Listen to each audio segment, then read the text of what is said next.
It's the month of March and WildEarth is offering you the chance to win a brand new prize. Sign up to be a WildEarth Explorer and you could win a 5-day eco-training ranger experience for 2. Eco-training is the pioneer and leader in safari guide and wildlife training in Africa. The lucky winners can look forward to approaching dangerous game on foot, tracking and 4x4 driving, learning about animal behavior, and even spending one night sleeping out under a blanket of stars. In addition, you will also get the exclusive opportunity to join the WildEarth team on the broadcasting vehicle.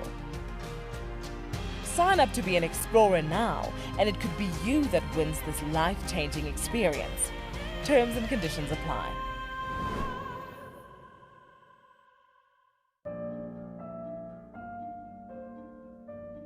With a slew of potential dangers lurking, it's essential to be aware of your surroundings whilst walking in the wilderness.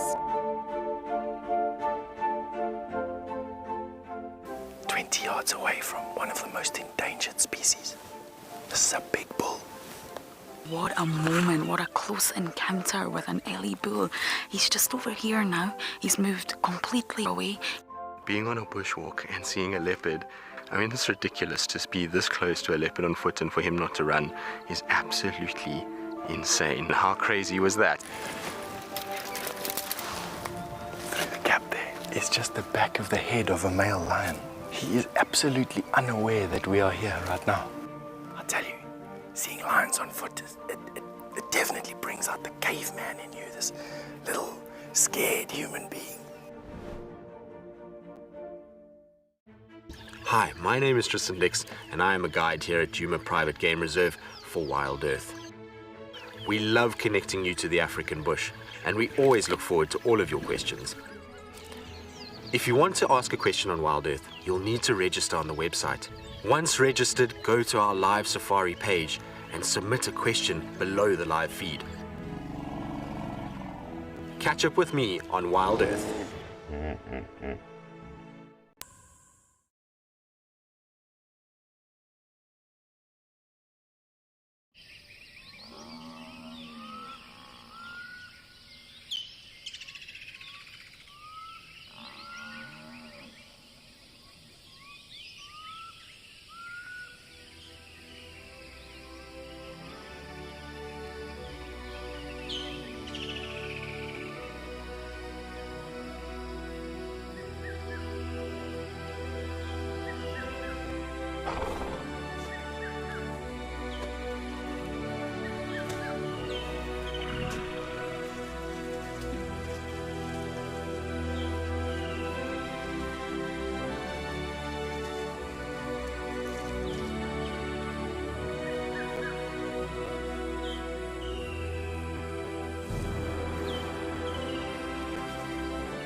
This program features live coverage of an African safari and may include animal kills and carcasses. Viewer discretion is advised.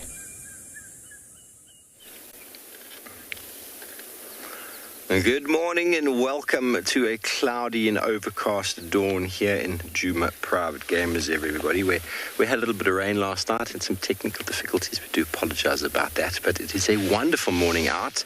It's not only myself out and about. Shashala is out with Paul, of course. Josh and BK are out in Tswalu Kalahari. They're going to be looking for some meerkats. Yapi and Khat are out in Ngala. No doubt they'll be trying to track down some lions. And there is rain currently in Prrivate, but Taylor and Niels are hopefully going to be getting out. And we do welcome you all on board your live African safari.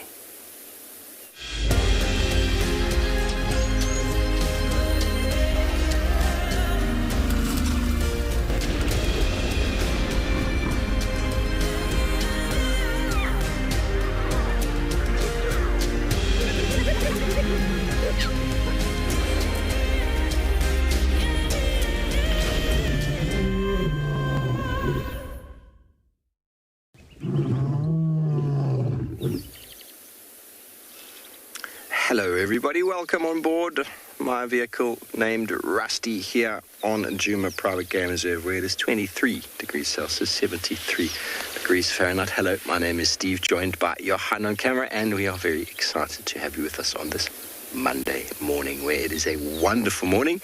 We've had a little bit of rain, of course, but all that does is fills up the water holes once again, softens the ground for a moment and makes this morning's tracking a little bit easier. But as of tomorrow, it'll be hard crusted once again. If you have any questions or comments, please go ahead and send them through to us using the hashtag WildEarth on Twitter, at FC on YouTube, and if you're under the age of 18, pop us a question at Kids Questions at wildearth.tv. Alternatively, you can go to the website. If you have not registered already, go over to the live safari page and you can submit your questions there. Now you can see in front of us here there's this little bit of an open clearing, and towards the bottom of the open clearing there's quite a thick accumulation of trees, and I'm not sure at what point I lost you yesterday, but I was talking all things ecology if you were watching the show. And what happens in the ecology of this landscape is the lower down in the landscape you go, the more soluble nutrients, clay particles, as well as salt is transferred down. So down in these low-lying areas, in what we call the granitic sandy soils of this part of the world, you get an accumulation of nutrients, which obviously leads to a higher sort of nutrient value in the vegetation, which leads to potential overgrazing of your lowland areas. But what also happens is you have an accumulation of salt, because salt accumulates in the liquid, which then pushes downhill. And what happens with the salt? The water evaporates and the salt remains behind. It's a natural process, and certain plants are able to actually do quite well in the salt. And the dominant plant we can see over there is called the magic guarri, Euclea divinorum. And today is a medicinal Monday. We're going to be delving deep into the medicinal properties of said plant and talk about how it survives in the landscape, what animals feed on it, what it looks like, of course, do impalas feed on it or not, and what medicinal and cultural uses we might be able to find. So we'll be delving into that this morning. I hope you're as excited as I am.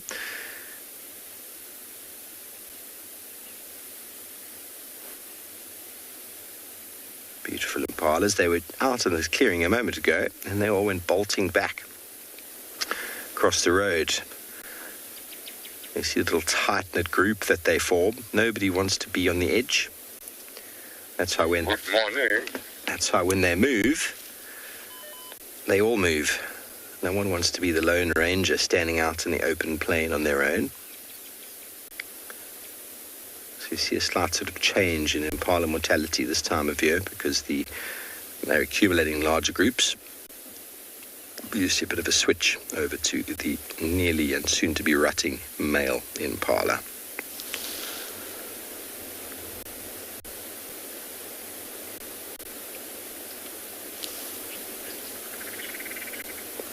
Okay, well, it is cloudy and overcast here with a 10% chance of rain. Let's go see how the rest of the properties are faring from a weather point of view.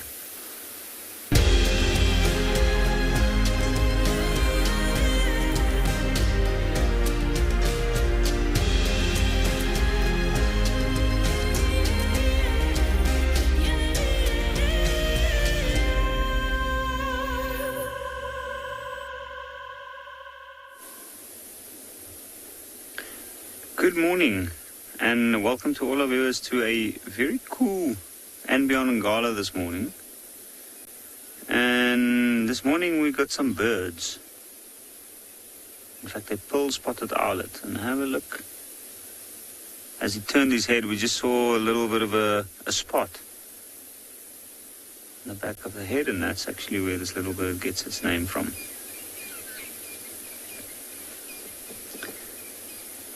Have a look at that. It is a very well spotted owlet, that. Good morning, I'm Yapi, and behind the camera we've got Gert. And we set out this morning to try and look for some leopard.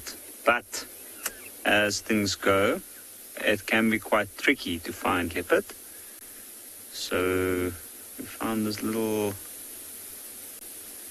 rocking owlet.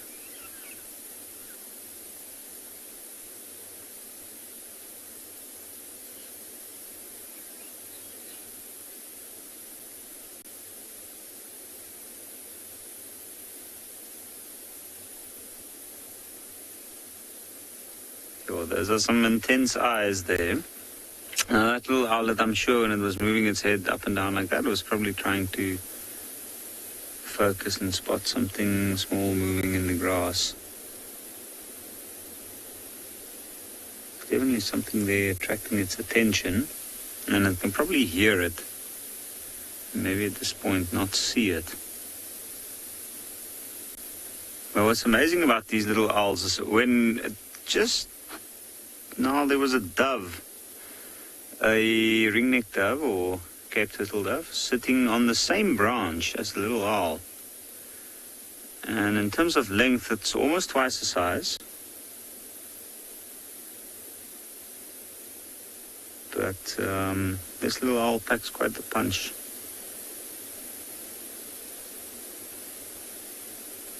A few years ago, I actually saw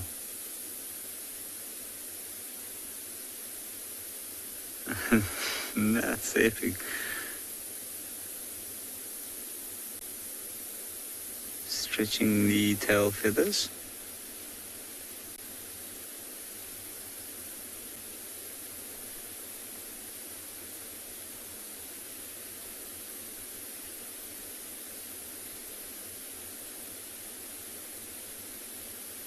Now I'm thinking that the way it's moving, it's definitely trying to... You can see the spots at the back of the head there.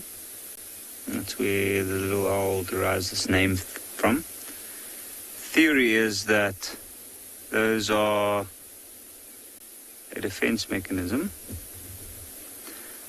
So that it looks like he's got eyes at the back of the head. But he's quite busy.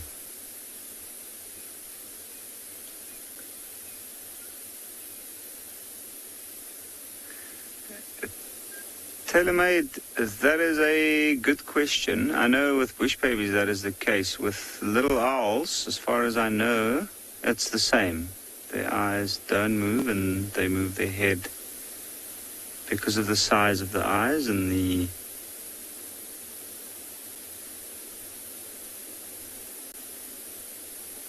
they can blink certainly, but you can turn their head almost 270 degrees.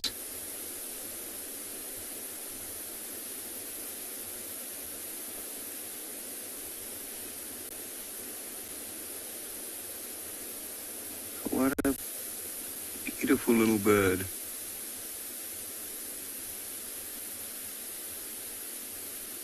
The way it's moving at the moment, I'm sure that it is, there must be something moving about in the tall grass and the small shrubs underneath, and maybe that's what it's trying to do, is to try and get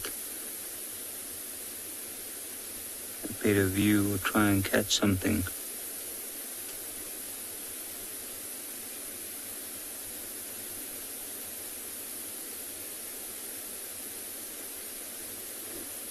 What an amazing little bird. And he's surely giving us a show this morning. Oops.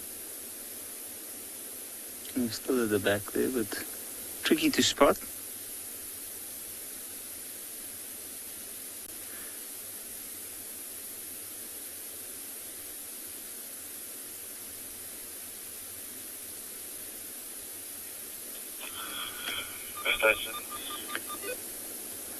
Ray, it is very active for a nocturnal animal, but with weather like this, we tend to find birds of prey in general, even the large birds of prey and some owls are quite active. Because it's nice and cool, it's overcast today. I also think that something else that will be active today is cats. I was hoping for either a leopard or wild dogs this morning, but it will be tricky to find. So I think what we're going to do is we will probably head down towards the river and then we'll see if we can try and find some signs at least of these animals, and then we'll take it from there. Because if we do get lucky to find something, I'm sure we'll have some action, at least some activity. It's also rained last night a little bit, so that is a pretty good thing. It means that there's a lot of water around this morning, so we're going to have to be careful not to track the wrong animals. When it's wet, the prints of the animals stay in the sand for quite a long time, and it looks a lot fresher than it actually is. But while we continue on our search for these cats, we're going to send you over to Tswalu, where Josh wants to say hello.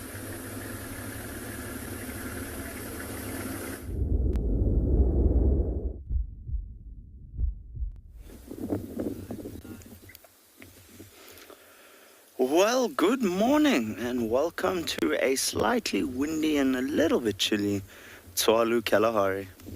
Myself and BK decided we're going to start our morning off with a cup of coffee here at one of our dams. Just give a little bit of thought to what we're going to do today. You can see across the water quite a bit of wind movement. A lot of bird activity. We've been listening to Egyptian geese and blacksmith lapwings about the last 10 minutes.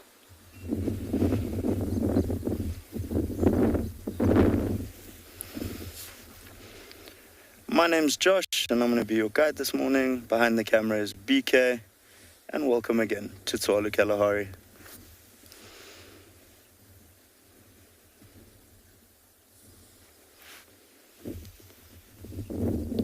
So we've decided our plan for the morning is we're going to head over towards one of our meerkat families, and hopefully they'll be out soon. Although I do think the wind and the chill will keep them underground a little bit warmer. Just for now. I believe Yapi's been showing you a nice owl and is off to look for cats. So should be quite an eventful morning, hopefully, for all of us. But as you can see, just a nice peaceful start for us here. In the distance, on the top of the Coronaberg, you can see the first rays of what hopefully will be a spectacular sunrise. Once those rays start to hit our meerkat burrows, our little friends will hopefully decide it's time to come out. You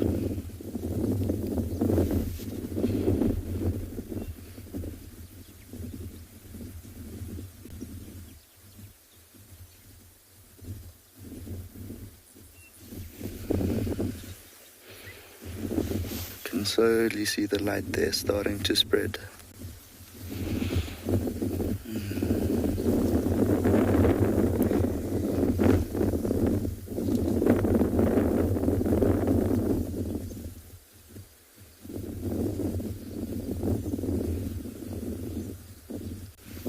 Very peaceful start to the morning. See the grebes there on the water.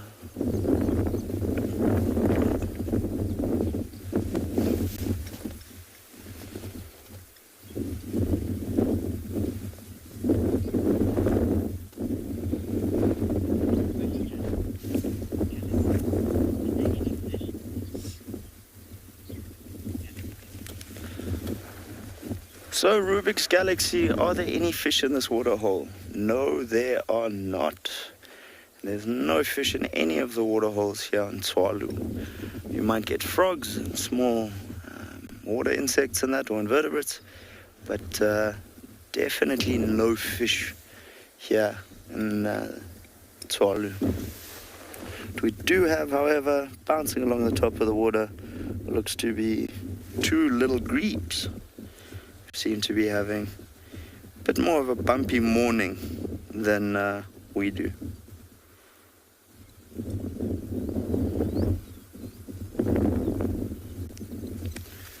So these guys will be looking for any aquatic insects, invertebrates and that. They will go for tadpoles, frogs, but I think watching them bob up and down, I might be getting a little bit seasick if I had to do the same thing. That wind is starting to pick up quite a bit.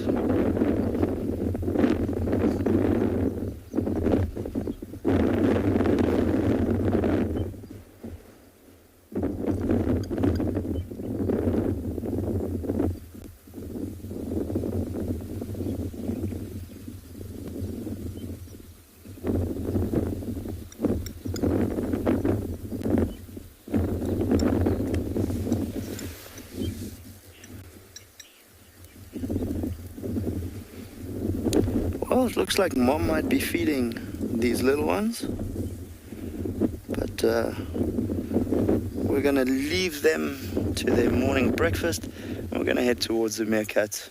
We're going to be sending you across to Steve at Djuma.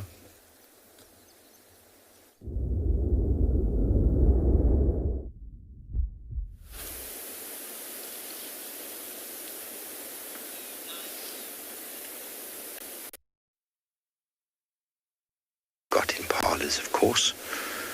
A little accumulation of female impala in the open.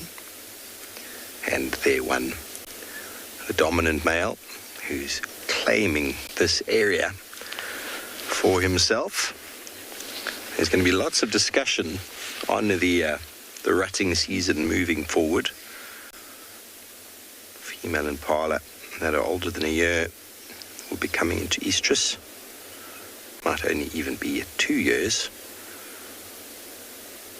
And between the full moon, first full moon in May, maybe end of April, and the next full moon, all of the females, apart from a couple that slip through the cracks, will get impregnated.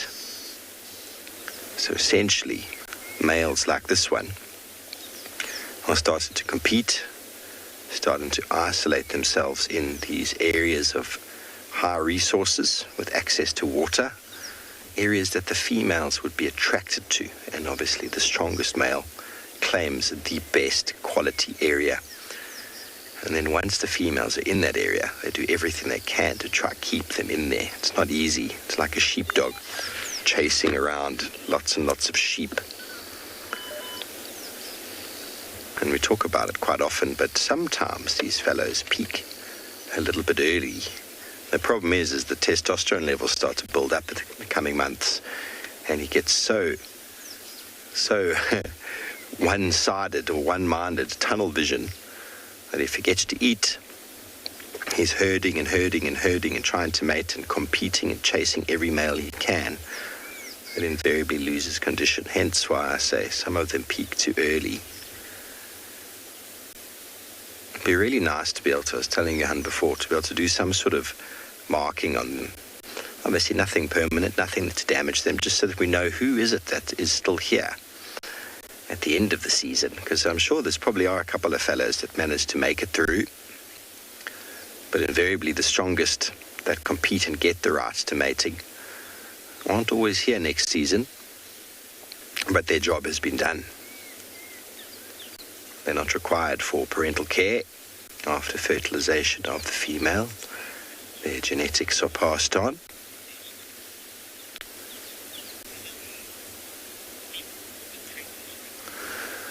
No, Johan, I don't think, Johan, age 12, I don't think they would be pregnant yet.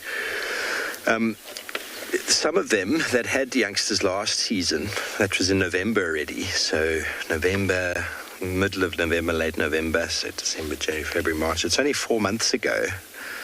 So to have come into estrus sooner than that is a bit of a push. So they come into estrus 6 months after giving birth, and then at 6.5, 7 months of pregnancy.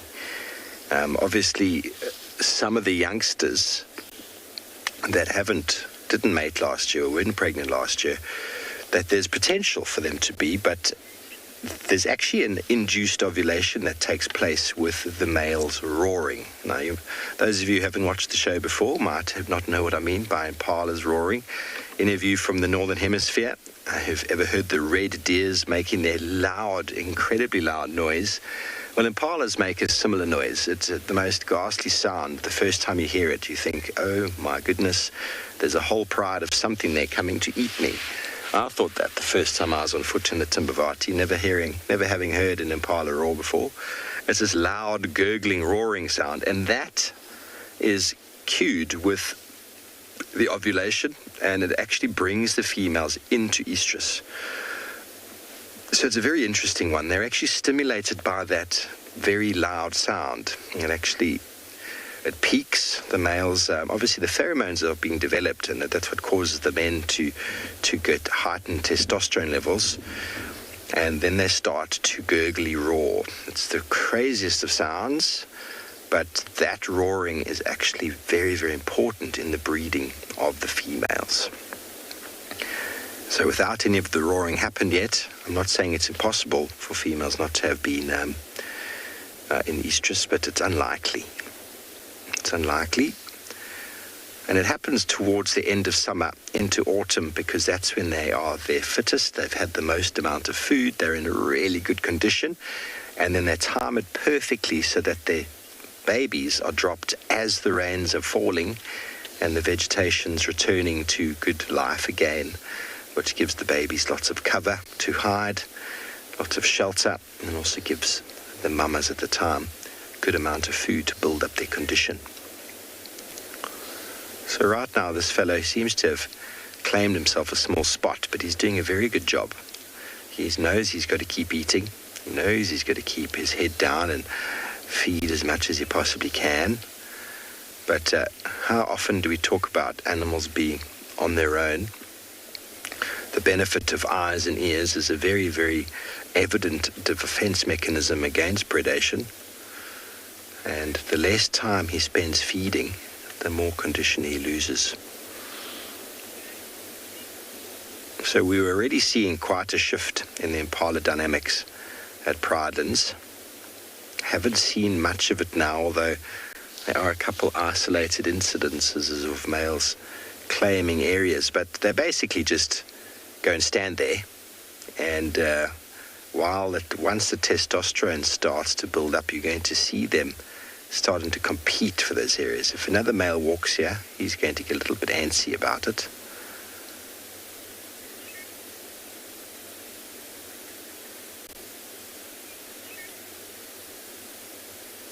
A month and a half doesn't sound like a long time, everybody. But that's 40-odd days and nights before the reproduction even starts. That's 40 nights he could be standing out on his own, 40 nights to survive the lions and the leopards. And by all means, if he does, that is where the genetic strength comes from, and is where the survival of the fittest is very evident. Very wonderful stories about impala. And they are so easily bypassed on your average game drive. Oh, another impala. But there is seasonality to them, and there's so many wonderful adaptations that we can talk about for hours. But it seems like Tswalu Kalahari is caught up with an antelope of their own.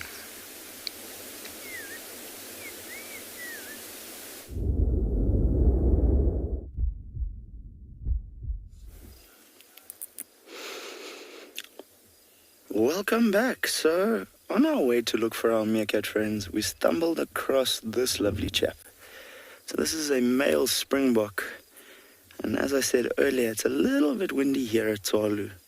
As you can see, he's decided he's not quite ready to start his day just yet. So he's chewing a bit of cud there, and the reason I can say it's very obviously a male, so if you take a look at those horns, those lyre-shaped horns, they're very thick and robust. Now the female's horns, much thinner, much gentler, because they obviously don't fight with each other as much as the males will during the mating season. So these guys' horns are designed to take quite a bit of a hammering. And if a male's horn should break, there too goes his chances at breeding and passing on his genetics. So these guys do quite well here in the arid Kalahari. They're a mixed feeder, so depending on what has the best nutrient value at that time of year, they will be quite happy to go with that. It looks like our Springbok friend's about to get some company. We've got a male wildebeest here. He's probably going to walk into our frame. And BK's got him. Nah, he's decided he's just going to do a walkthrough. A little cameo appearance, if you like. Nah, he's not interested in us. He's going, it's Monday morning. It's not even 7 a.m. and you want to put me on TV. No, thank you. I'll just carry on as my day. And as you can see, the Springbok's not too bothered either. So this is the only antelope species we have in southern Africa. There's a lot of discussion whether or not it is a true antelope species. Now, this is a topic I would like to do a little bit more research on before coming back to you. But I'd like to know why they're negotiating or trying to make up their minds as to is it or isn't it. It's a very popular antelope and is found vastly over the arid areas of southern Africa and up north. There's history books that state, especially in this area, one in particular written in the late 1800s, of a laager that had a Springbok herd go past them for 3 days and 3 nights. Now, if you think about the sheer number of animals that had to be, one can only guess it's in the hundreds of thousands and maybe even over 1 million animals. For a herd to take 3 days to go past, I can only imagine.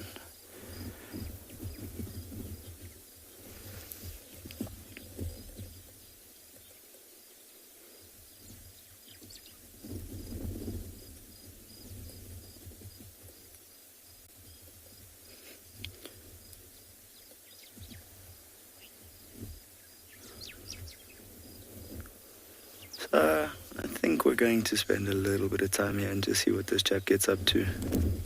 Don't think he's going anywhere in a hurry, though, I must say.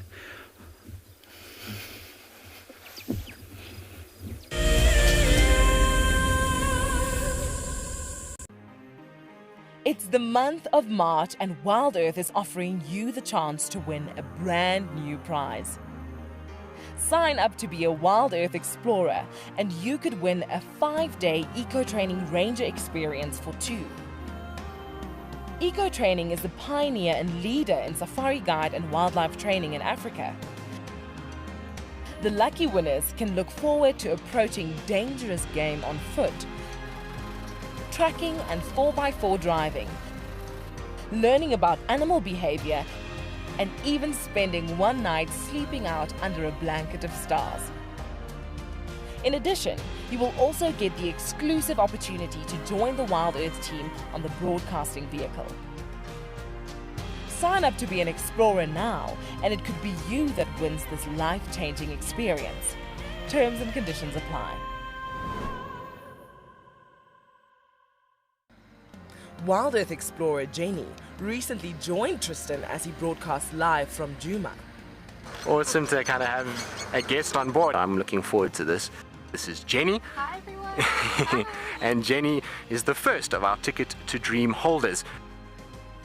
If you want to go on safari with a WildEarth guide whilst honing your bush knowledge and of course featuring in one of our shows, then head over to our website. Literally being with Tristan on the vehicle today has been incredible. It has truly been a dream come true. Sign up to be a WildEarth explorer and you could be making your first ever on-screen appearance. I would highly recommend being a part of the Explorer program and being able to be a part of an interactive live drive.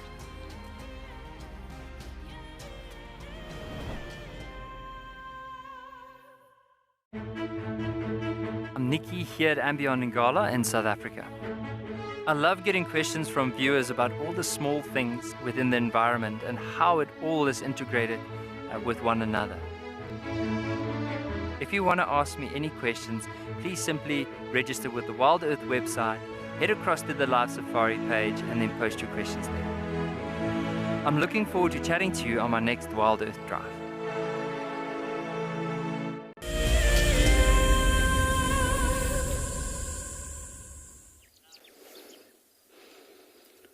So folks, not a lot has changed here, but I was just having a discussion with BK and realized that I'd used the word antelope instead of gazelle for our Springbok. So I do apologize for getting that incorrect. But as you can see, he's not doing a whole lot at the moment. And if you look just at the back there, you'll see there's a little bit of golden light starting to shine. And that sunrise is slowly creeping up over the mountain. So obviously the sun has risen, but part of the Coronaberg is still blocking its rays from coming onto this side of the mountains. And once it does, I think it'll warm up quite a bit. Although it's not going to be a very hot day in the Kalahari today, according to our weatherman. But we know they can occasionally get it wrong. There's a lovely bit of golden light there. You can see the shadow slowly fading back.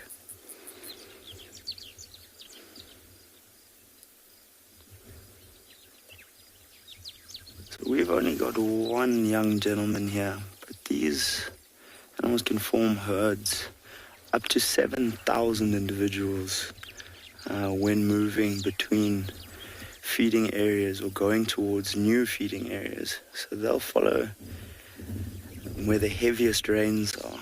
Now, I'd be very interested to see the behavior between this many individuals. Obviously, without the breeding season, they might not be as contentious as they could be, but it would be quite fascinating to see the amount of different behaviors you'd witness when you put that many animals together.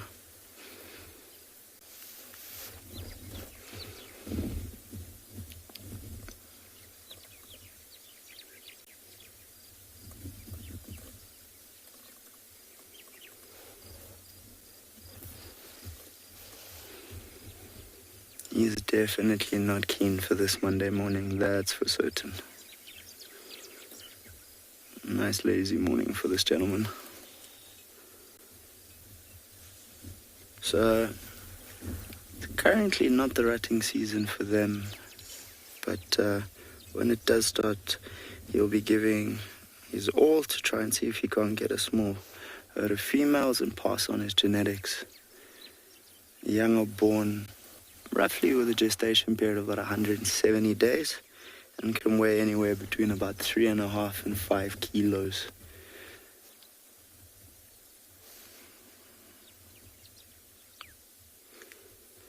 Generally, this will peak during the summer months because there's an abundance of food, but it can occur year-round. I think definitely those born in the months where there's a lot more food will have a almost better start in life.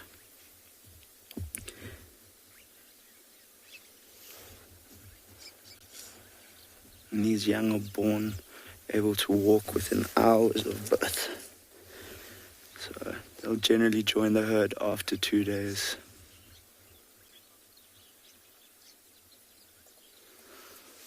So Gabby, are single Springboks also territorial? The territories are only held temporarily while there's a lot of food in an area. So if this gentleman was territorial, I would say there would probably be a few others in the area. It's not to say that it's impossible that he is. Females will generally only be held in these areas during the breeding or the rutting season. They generally move freely most of the year following food. As I said earlier, these guys are mixed feeders. They'll also use their front hooves to dig for roots and bulbs and that.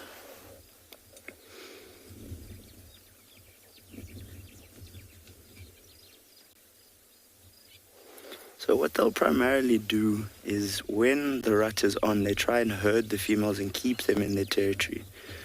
I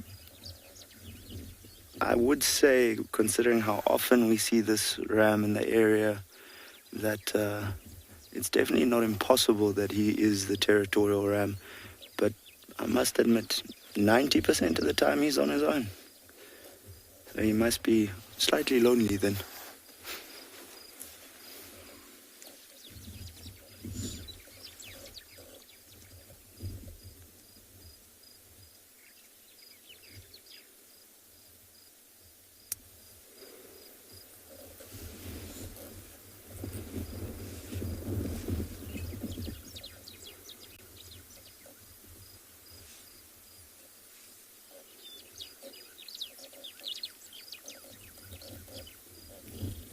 I do know that once rams leave their territories because of food, they will generally return to those same areas when food increases again. So say they're free moving during the winter months and that, when food is scarce and they have to travel a lot further. But come the summer rains again and the change of seasons, they will return to those same areas and try and defend them.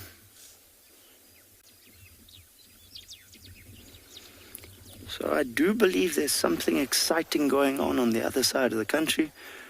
We're going to be moving on and heading towards our meerkats, and you are going across to Ngala. Enjoy.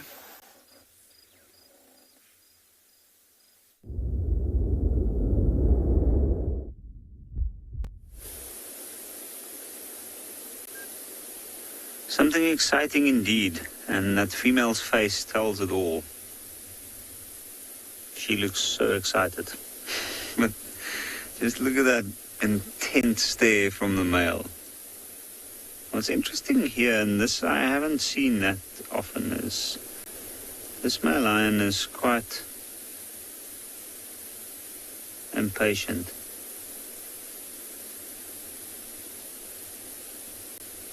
You see?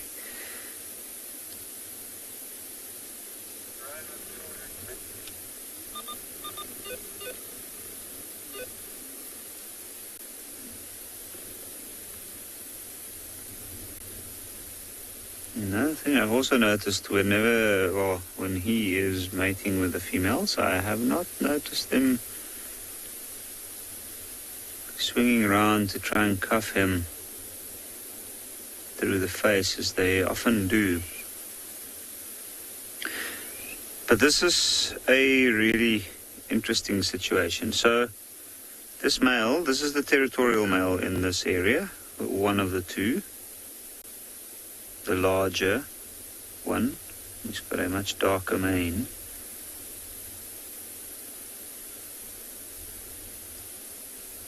As you can see, he's also maturing in age at the moment. Okay. Mane running down the neck, and on the chest is starting to darken up very nicely, and then the blonde parts are lightening.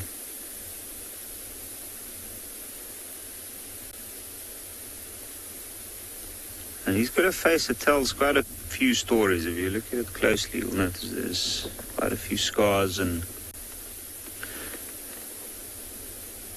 what's interesting about him and his brothers, they've sired quite a few cubs. And where he is at this point is what, as we understand it, is dead central within his territory. But the female,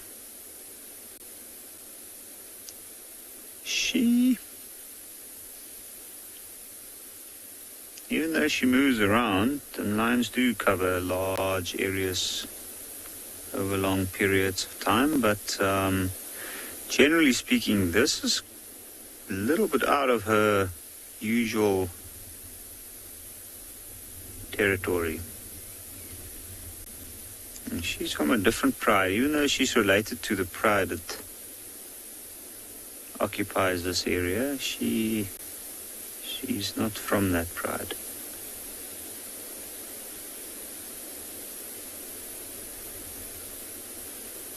Now we know that these males have sired cubs with females in that pride.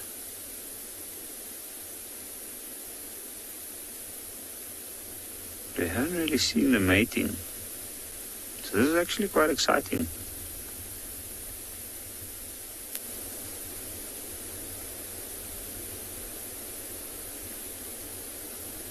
And what we have here is a classical situation where the female is just having a good rest and the male is vigilant as ever.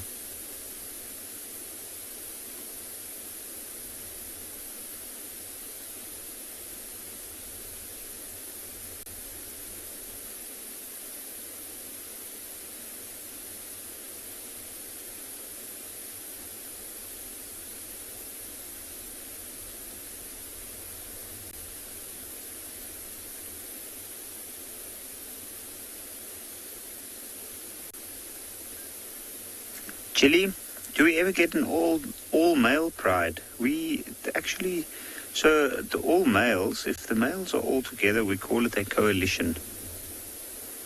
So the pride itself, essentially the pride is made up the core members, which is the older females and then their offspring, which sometimes involves young males, and in some cases, especially this female, she's been known to raise males. The male lions that came from her pride have been pretty well-known male lions. They went by various names, and a lot of them made their way down to the Sabi sands, especially in the northern sector. But she's been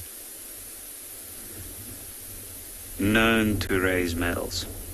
But the all-male pride, I'd say that's not the case. I'd call that a coalition. So males together we call a coalition.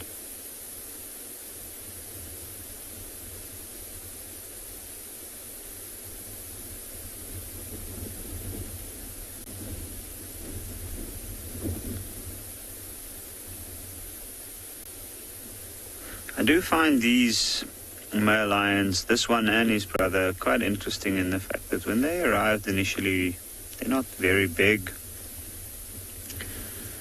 To be honest, we didn't even expect them to stick around for a long time. But they're running on their third year in the area now. And from what we've gathered, they are about 11 years old.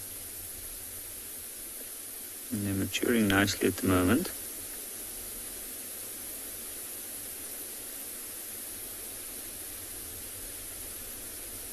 And they're certainly not backing off.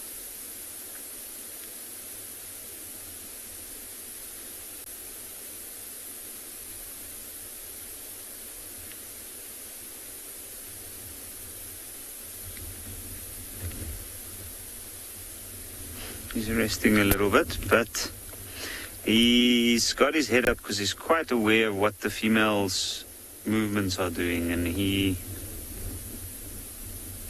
is following that very, very closely. These males, this is also, from what I've seen on Ngala, this is also it's not unheard of, but I mean, it's also the quickest that I've ever seen a male lion wanting to mate again with females after they've had cubs.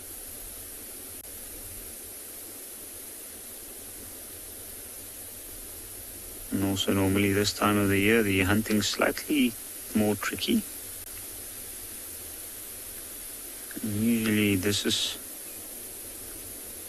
when they lose condition, but at the moment This male's in a really, really good condition, actually.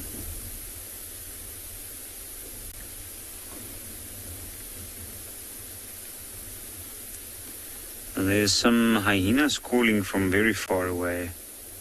I don't even know if it might be on Ngala, and I think that's why he's picked up his head. You can see he's just raised the eyebrows.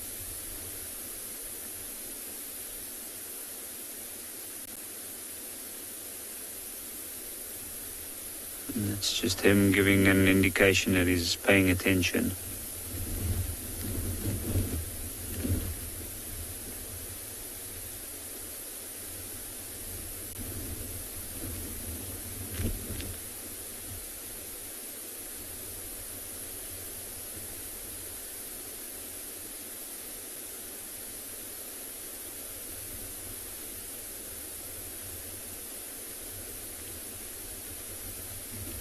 And he wants to lay down, and he probably wants to rest.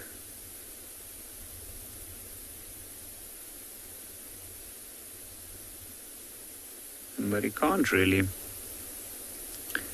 at the moment. And with this cool weather, I don't think, besides mating every now and again, I don't think he's going to move very far, which is good for us. So I think we'll stay here for a while longer. And in the meantime, we'll go over to Steve and Djuma.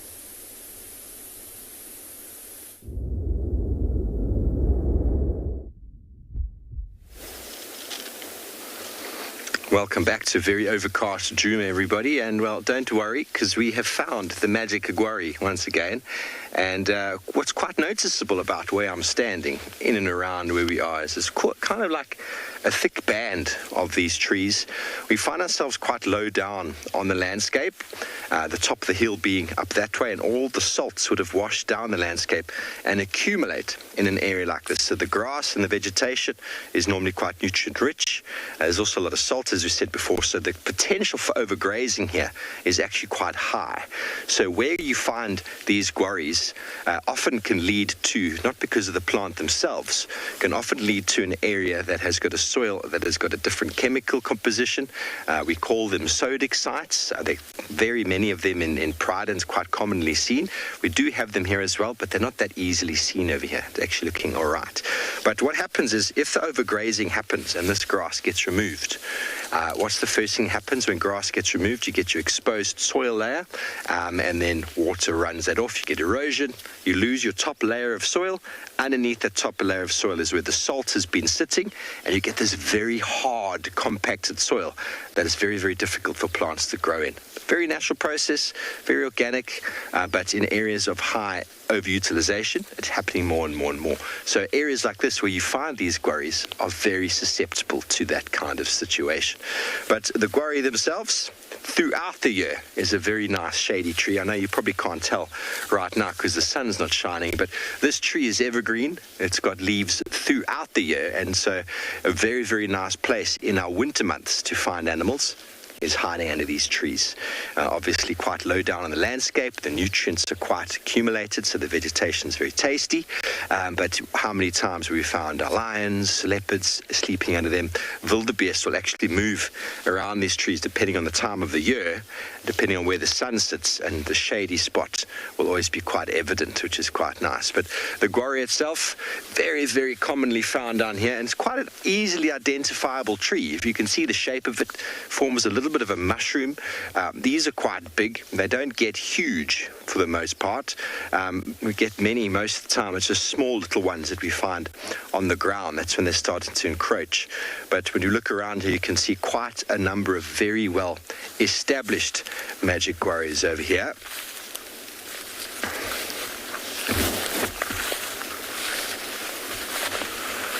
Emily, you want to know what happens if an animal eats a toxic plant? Well, it depends on the animal, but most animals will die.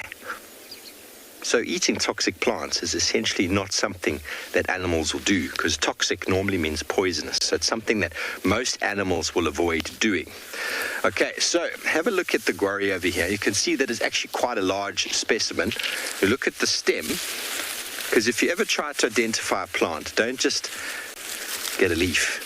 Have a look at the size where is it growing in the landscape, and then also have a look at the stem. And here you can see the stem's got all these very nice fissures. The younger stems themselves look a little bit white. You can remember that from the salt or the sodium. But when they're young, you can't really see that. But very, very nice example over here. And this is a beautiful shady tree. So from an ecological point of view, this plant is growing in an area where there's high nutrients and salt and has the potential to hold the soil together. So it's a very good protection, but also provides enormous amounts of shade for the animals that want to occur around here. So very, very nice plant for that. But it's not the tastiest of plants, everybody. It's hard, it's tough, and it's leathery, and if you eat it,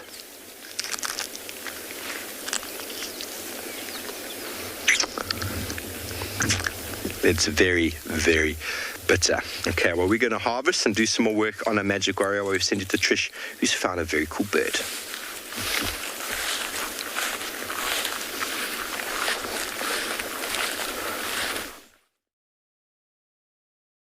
Look at this. So special. It's a malachite kingfisher. So gorgeous. I always get requests when we're going to see a malachite kingfisher. So pretty. Here at Buffelshoek Dam, which is amazing. It's been hunting. So glad that we managed to see it. We're going to see more of it. As I say hello everyone. It's me, Trishala. I've got him on camera. It's quite overcast, as I just told you. And we're hoping that we don't get any rain. But for now, we're pretty excited that that dam here in Buffelshoek, or at Buffelshoek Dam, still in Djuma, north corner, there's this malachite.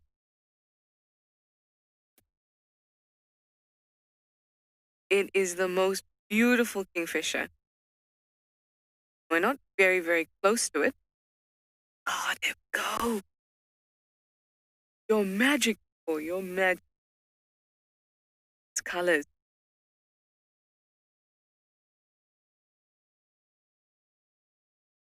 Got that very, very teeny, shimmery, iridescent crown. Malachite comes from. Malachite type stone.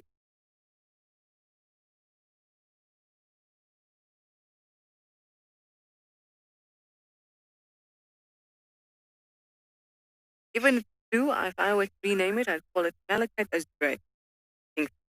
Don't listen. It's just malachite. And it is stunning. So like I said, it's been, oh, look at that. It's been hunting around here. And that makes sense because it hangs out in aquatic areas because its prey is aquatic. Little things like tadpoles, little frogs, and of course small fish. It's not always aquatic. It can also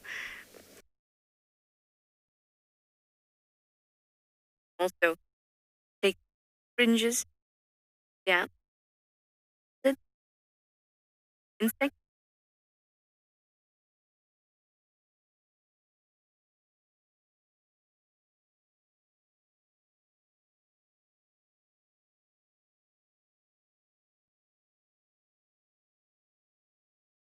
I see they look quite similar to the pygmy kingfisher, but if you look above the eye, the brow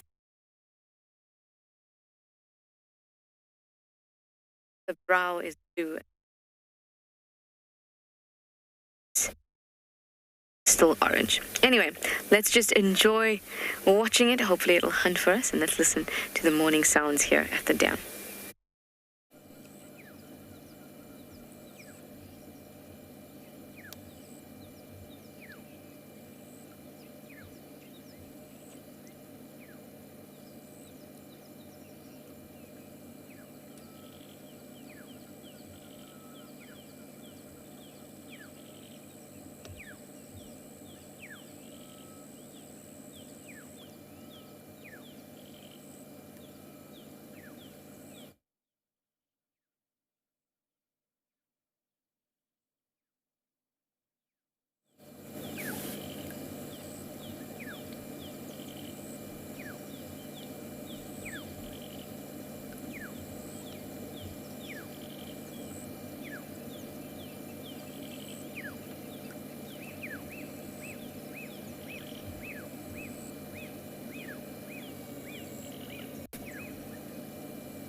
On the 27th of April, WildEarth will be turning 14 years old, and we wouldn't be here if it wasn't for all of you.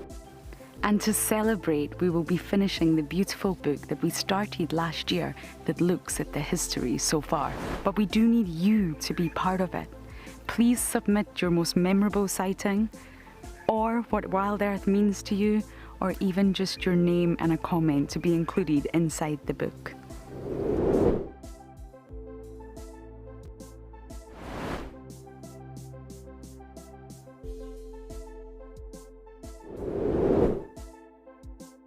Head over to the website to add your name and reserve your copy. We are offering a 20% discount on all books bought before the end of March. And a big thank you to all of you who have contributed to the book so far. Our lives are dictated by alarm clocks, traffic jams, constant multitasking, and countless distractions. The wilderness is where many of us feel the most human. On a bushwalk, we become part of the natural landscape. As you step off the vehicle, everything comes alive.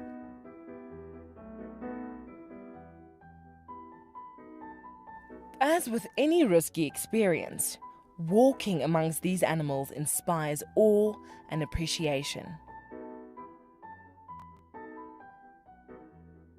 Now, it's your turn to go on a bushwalk.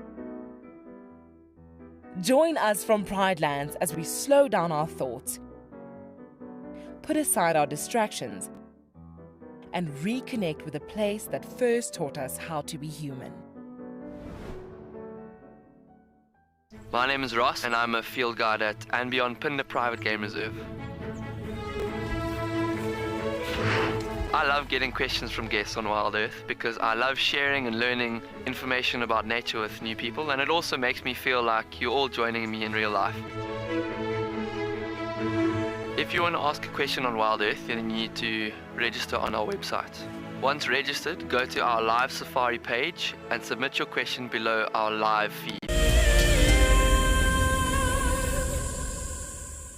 Looks like 2, 3, 4. Well, folks, as you can see, the golden light has appeared over the Ngala burrow system, and our little friends have come out. It's a bit of a chilly morning, so they're standing there sunbathing every now and then. One of the little ones falls over, and you can see they're still a little dozy, but they're starting to wake up. This wind will make them a little bit more nervous this morning, a little bit more careful. Obviously, it does interfere slightly with their sense of smell and their hearing.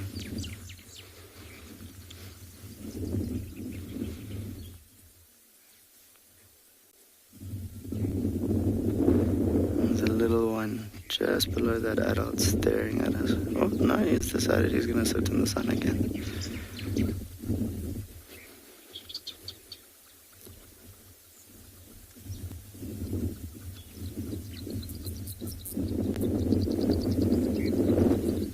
Looking up.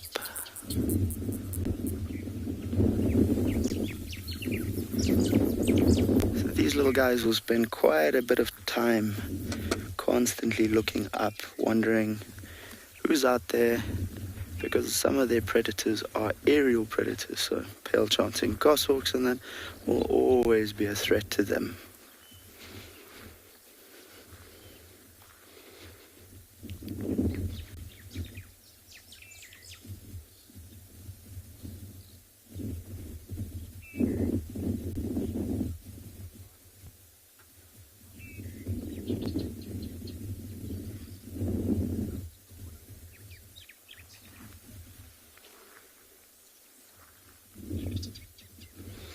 So, LT, do they feel cold when it's windy like this? Most definitely they do. So you can see that hair's all on end. They're trying to trap a bit of warmth, a little bubble of air almost against the skin between the top of the hair and that, to try and stay warm. So the sunbathing behavior is definitely for warming them up. Obviously the evening was a bit cool, and that sun is very nice. So they definitely can feel cold, and when it's windy like this, like us, it does take away a little bit of your body temperature.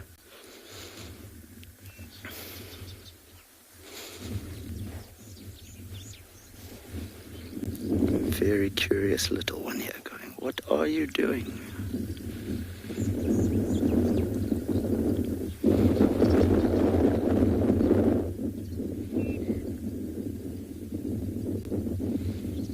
So they'll spend a little bit of the morning sunbathing and warming up, and then they might give the burrow system a little bit of a clean. Oh, we're having a bit of a cuddle and a fall over almost. Before giving the burrow system a little bit of a clean and then heading out foraging. I do know the other day I put my foot in my mouth a little bit and called them insectivores.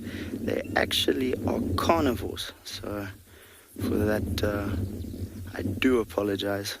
Put my foot in my mouth a little bit. Oh, some things get in there a little bit. Obviously, quick reactions are a huge part of their lives. So alarm calls are something they pay a lot of attention to.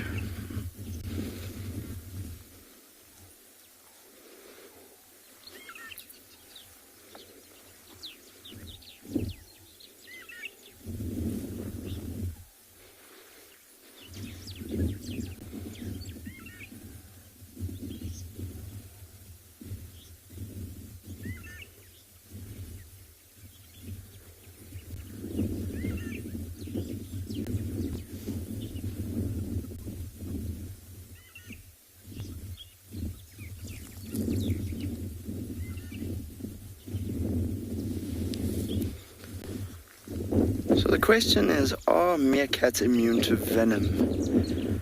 And the answer is no.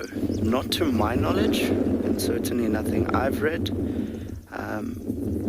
Venom definitely has an impact on them, and one of their threats, especially as youngsters in the burrow system, out here at Tswalu specifically, is Cape cobras.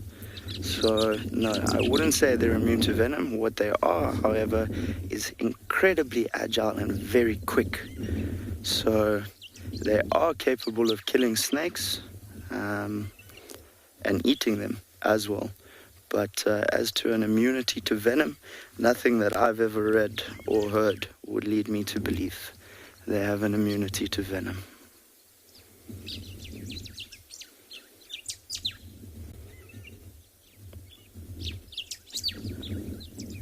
A little bit of grooming going on there.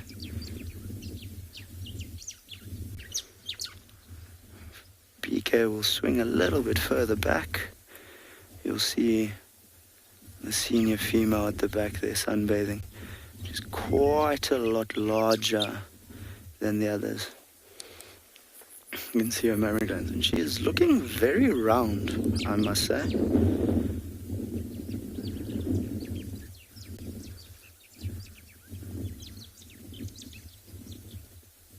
Very alert, having a look around, keeping an eye over her family.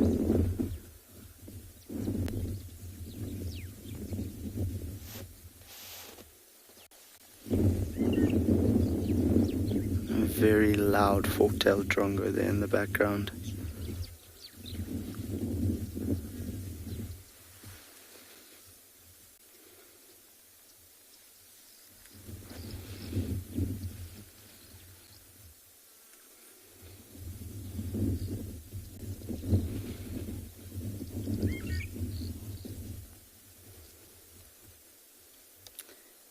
Definitely looking very round.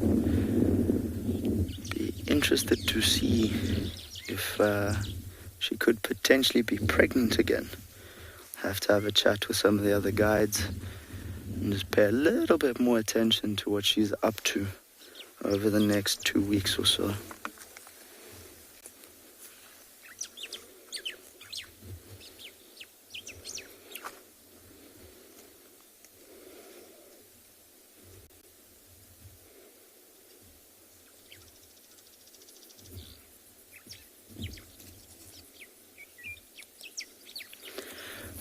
Voya in age 9, yes, the babies are definitely still cute. And they're very entertaining to sit and watch. We We do grow very fond of them, and they provide endless hours of enjoyment.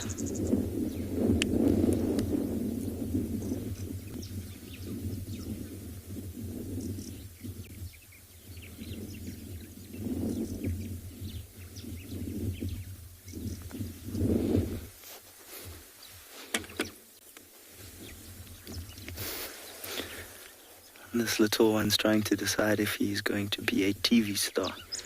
And paying a lot of attention to BK and I.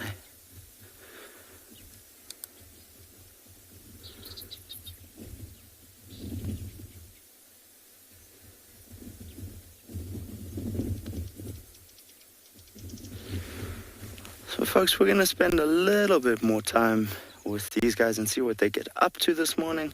We're going to send you across to Steve at Djuma, who has some interesting facts about a tree to share with you.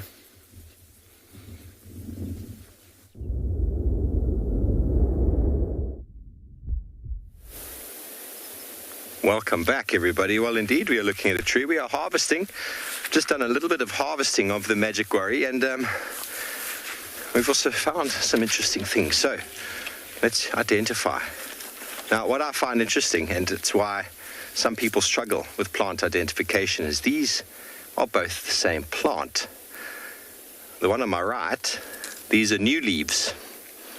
The one on my left are old leaves. So very important for you to do that when you get a sample, is to get more than one leaf, get a whole branch like that, and then have a look up the leaf, up the stem as it goes. There you'll see 2 leaves, and then you go up, and then it turns. 2 leaves, goes up, it turns, and right over there, can you see the growing point there, Johan? Yeah. The auxiliary bud, which means that this is the leaf.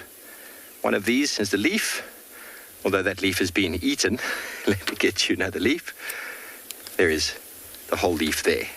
So now that we've got the leaf, have a look at the side. The side's very wavy, very, very wavy. It's very green. And if we look underneath it, not very easy to see, but there's quite a few sort of pockmarked marks all over the bottom there. Lots of little checkered blocks. And the leaf itself is very tough and very leathery. But now, off of the same plant, excuse me, have a look at the old leaf versus the new one.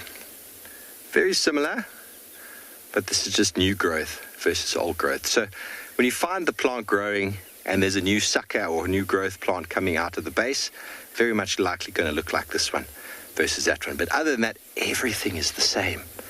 The coloration, the taste is the same. Now, why is it so bitter? These leaves here grow and they stay on the tree all year round. All year round, they don't really want to be eaten. The bitterness is the tannin inside the plant. So magic warriors who provide the beautiful shade, and they're not doing it to provide shade for anybody. They just want to have access to water all the time. Now, the name Euclea divinorum is apparently, that's the scientific name, Euclea divinorum. Now, apparently you can take a stick, sort of like that, and you divine water by moving. You know, people do those divining rods. Apparently you can do that with this tree. But in fact, this tree grows where there's water, everybody. It grows where there's water. As soon as it grows somewhere else and there's no water, it won't survive there. So this is a tree that relies on 24/7 water. So where the magic warriors are growing, deep down below the surface there, you're going to find water. So they do indicate water.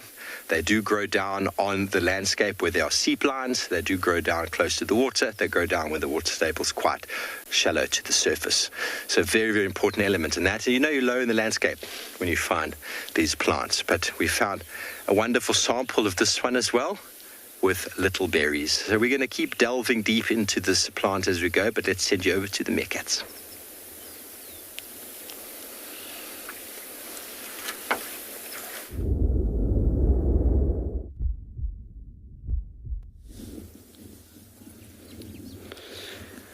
So folks, we changed our position just a little bit to the other side of this burrow system.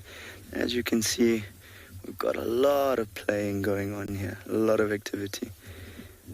between the youngsters, slightly older generation, and one or two of the adults.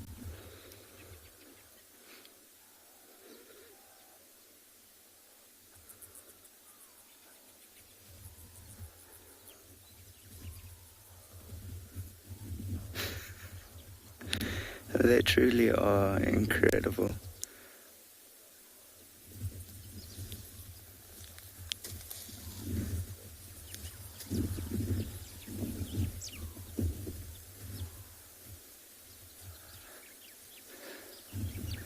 Oh, a little bit of a wrestling match going on. No, I'm just going to sit on my sibling.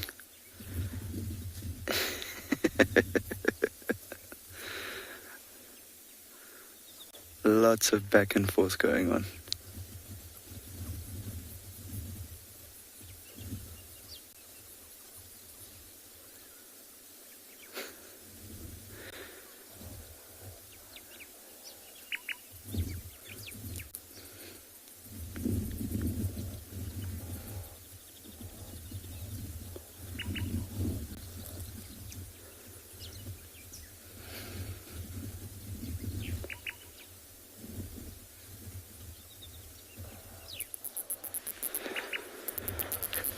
So Jessica, how long do they stay out before returning to the burrow? That's very much weather dependent. Obviously, if it rains, they'll head back to the closest burrow system as quickly as they can. So they don't necessarily always use the same burrow system unless, of course, the senior female has given birth. Then they'll use the same burrow system for a few weeks before moving them. So they kind of forage that area almost dry and then have to move them the moment the pups are a little bit older. But for this family here, we know of at least 5 different burrow systems that they use. So we would say generally that they're out for most of the day. If the weather's clear, they'll be out until just before sunset. So they'll probably leave the burrow system in the next half hour or so. As you can see, they're getting pretty active. The little ones are starting to forage, and they'll only return to a burrow system late in the afternoon into the early evening, so always before sunset though.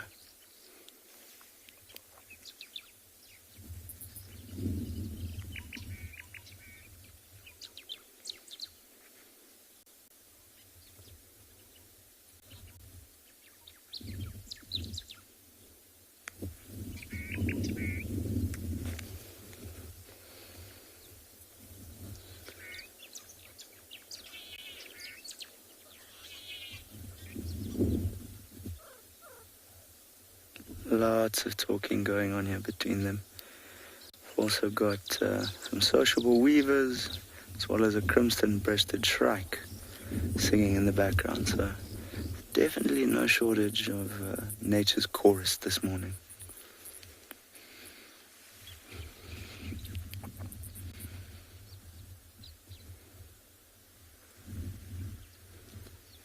PK will go a little bit to the right there.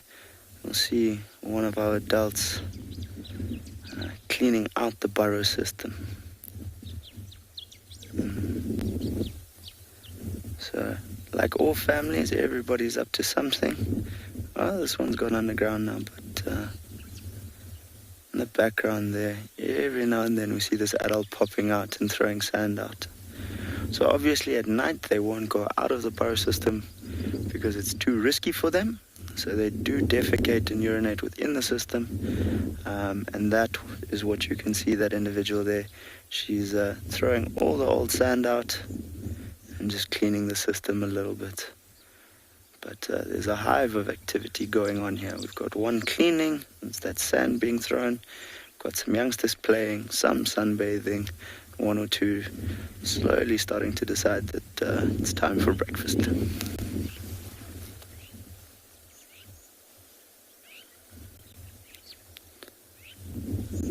Little ones are very cute.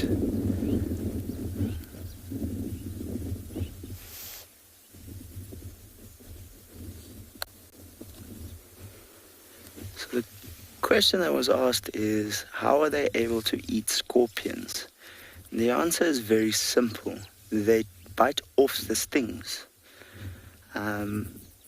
And you'll see it's an art that they have perfected over time and that the adults teach the youngsters. So when they dig up a scorpion, they're very careful, and then an adult will bite off the tip of the tail, that first segment or two, where that very sharp sting is with the venom, and only then would a youngster be given one to eat. Now, through mimicry and watching that behavior is how the youngsters will then learn that exact same start. I'm not going to say that they never get stung, because I'm fairly certain that occasionally they do get given one on the nose, but they are incredibly quick and agile, so they have definitely perfected this art. We have quite a few different species of scorpions here on Tswalu, and the one that they seem to find the most often is a burrowing scorpion. So not the most toxic venom, but definitely enough when you're this small to cause some discomfort and potentially some serious problems.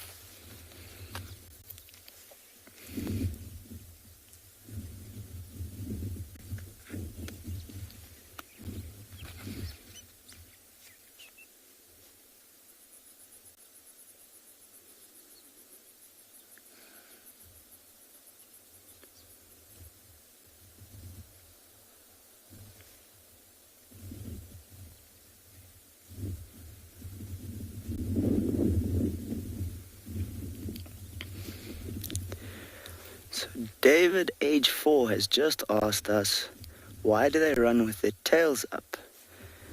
I'm not sure, little man. If I had to take a guess, I'd say it helps with their balance and that, especially when they're running around and trying to play, like these two little ones at the back there who are having a full-on wrestling match.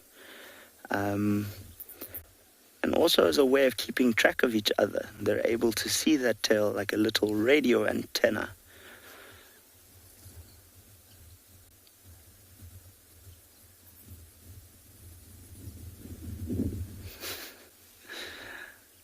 There's one here who's decided he wants to take everybody on in a wrestling match. He's trying to get someone to play with him.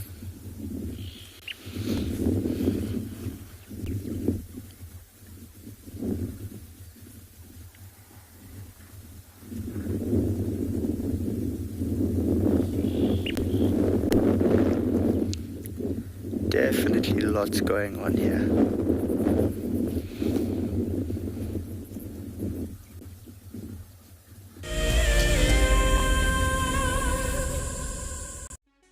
For all of you WildEarth explorers who bought plaques, today is the day that you will make your very first safari on our vehicle. Because we are quite remote here in the bush, they have taken some time to arrive, but I am happy to say they are here and they look great. Marcel has spent the day attaching them. Let's take a look. Before we mount these nameplates, we just give a light dusting of green paint. This is to better match them to the color of the vehicles and also to decrease the reflectivity of the metal and thereby staying sensitive towards the animals. Bumbo crew, hopefully, Dan Black, Liesel Apgar and Alicia George. Well, it's time for me to get ready to take you all on a safari. Let's go.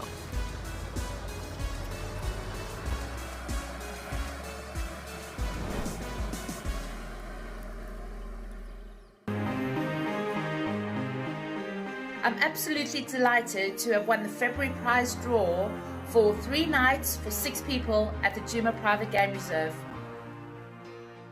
I absolutely love everything WildEarth has to offer. I find the guides extremely knowledgeable and will go above and beyond to ensure a great safari experience. I will be taking my husband and family from the UK to experience this once-in-a-lifetime opportunity.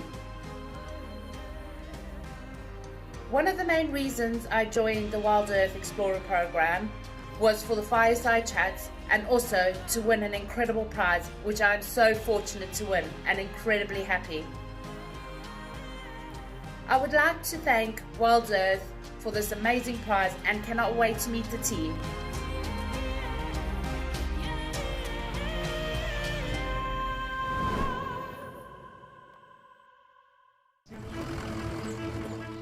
My name is Taylor McCurdy and I work for Eco Training. I love hearing from all of the viewers. However, I particularly enjoy those of you who have been watching for a few years.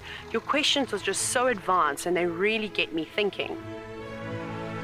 If you'd like to ask a question on WildEarth, you need to register on our website. Once you've done that, head to the live safari page and submit your questions below the live feed.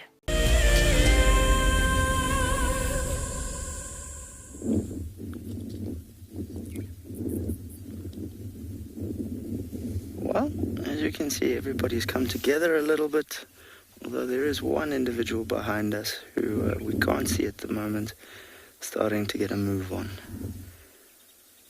But I do think fairly soon they'll head out for the morning to forage and get their day started.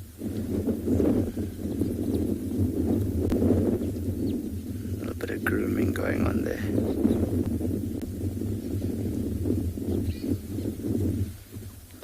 It's still windy this morning, so they will be careful as they head out. As I said earlier, it's going to affect their sense of smell and their hearing, but their vision is fantastic.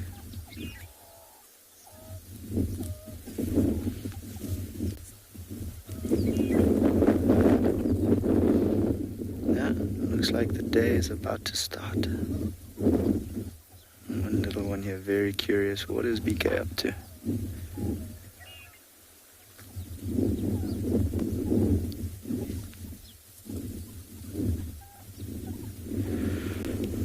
So the question from Abigail is, what diseases are meerkats prone to? Now, off the top of my head, I cannot tell you. If I had to take a guess, I would say that, like a lot of your small carnivores, rabies would be something you would always worry about. So the last thing you would want is rabies getting into a family group. But as to others, I would be lying. I'd say rabies off the top of my head, without a doubt, would be something you'd worry about in any of your small carnivore populations. I'd have to see if distemper would be something they'd be prone to potentially.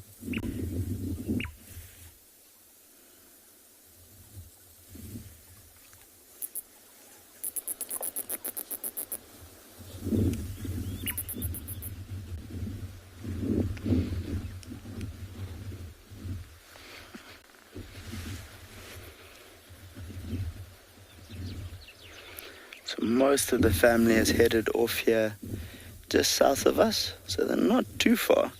But this last one's just having a look around, seeing what's going on.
steps forward. Welcome back, everybody. Well, we're setting up for our medicinal segment, and we had one more or two more sort of things that we could talk about. Remember, when you harvest, always harvest sustainably, and I did cut this branch off of the tree. Plenty of them around. I cut it off. I'm using a whole lot of the bark and the product that I've gotten from this one branch. But the other purpose of this branch is that if you do find yourself out here in the African wilds and suddenly there's a fire, you can go and cut these branches, and they work as very good fire beaters. Because basically these leaves are not flammable, and when you get the fire, especially if you work 3 or 4 people in tandem with one of these, you can actually put out a fire quite effectively, because it doesn't burn. If you stick this in the flames, it will burn, but when you hit it like that, it actually works as a very good fire beater for eradicating the flames. So when in serious trouble, magic guarri and the hairy guarri work very, very well in that regard. But then talking about the wood, the plant Divinorum, some people believed that the traditional healers would actually take bits of the bark, bits of the plant itself, and inhale or chew on the bark, and then give you your divination about what will be happening in your life to come. So it's a very holy plant to them, and for that purpose it's not a wood that they burn. Although the wood is it's not the hardest of woods, but you'd probably be able to make decent implements with it. Traditional healers and local will not burn this wood because they believe there's just too much magic in it, hence the name magic guarri. But I think are very useful, and I've used it before in the past. We had a big fire at Singita many years ago, and there was about 8 of us that rushed out to go and deal with it. We only had 2 fire beaters just because of the way it was, and so we quickly cut some of these down, and you can have quite a lot of fun. Putting out fires is actually quite fun, everybody. It's definitely a very manly thing to do, playing with fire, putting out fire. And fire out here in the African wilds is a very natural process. And so when they do burn, often we want to let it go. But if, for example, it's moving towards homesteads or towards infrastructure, then it's important that we put it out. Okay, so that is my little spiel on this magic guarri for now. But I did actually have a branch around my neck before, because they believe it to be quite a little bit of luck. And I've often walked around with this draped over my neck. You can hang this from the homestead door, and apparently is supposed to keep everything quite nice and lucky, bring the luck into your home. So the magic guarri brings the luck. Luna, are there controlled fires every year? Definitely in these reserves they have controlled fires. Djuma hasn't had one, apart from the fire break on the northern boundary there. I haven't seen them have a controlled fire since I'm beating out, just the controlled fires along the fire breaks, which is what they do to try and burn a larger area, so that when a fire does come, it breaks itself against that. And so then that would be controlled in the fact that the time of day is calculated, the wind speed is calculated, and the temperature is calculated, because you don't want to be doing those fires when it's too hot, too windy, or too dry, because if they jump, yeah, but they do warn whenever there are fires all around Mala, all over the Sabi Sands, Manuleti. There's always a warning that we get on our phone saying these places are doing controlled burns. In case something happens, the radio or the phone will go and everybody will jump on and go and get their fire beaters. Ideally, many of us should have the real fire beaters and not the old bush felt ones, but back to nature is often quite a good way to go. And the beautiful magic guarri serves so many purposes, which I will be delving into shortly in a medicinal segment when I break the plant down. I've harvested some bark, I've harvested some leaves, and from a sustainability point of view, I haven't harvested the roots because, as we know, harvesting roots of plants leads to their demise, and it makes it quite tricky for the plant to survive. So I'm just going to leave that plant over here for a moment. Grab you a wonderful book that details, once again, on the magic guarri, and this is an excellent book for dealing with that. You can actually see where on the landscape the magic worry sort of occurs. Here we are in the granitic soils of the west. So brackish flats, rivers, valley bottoms. So very, very water loving, very water dependent plants. And as we go further east into sort of the Singita sort of eastern Krugers, where there's the ecashales and the basalts, it's the same story. Wherever there's a brackish sort of area, you'll get those plants. They don't occur on the tops of the slopes. They are evergreen, which means they have access to water.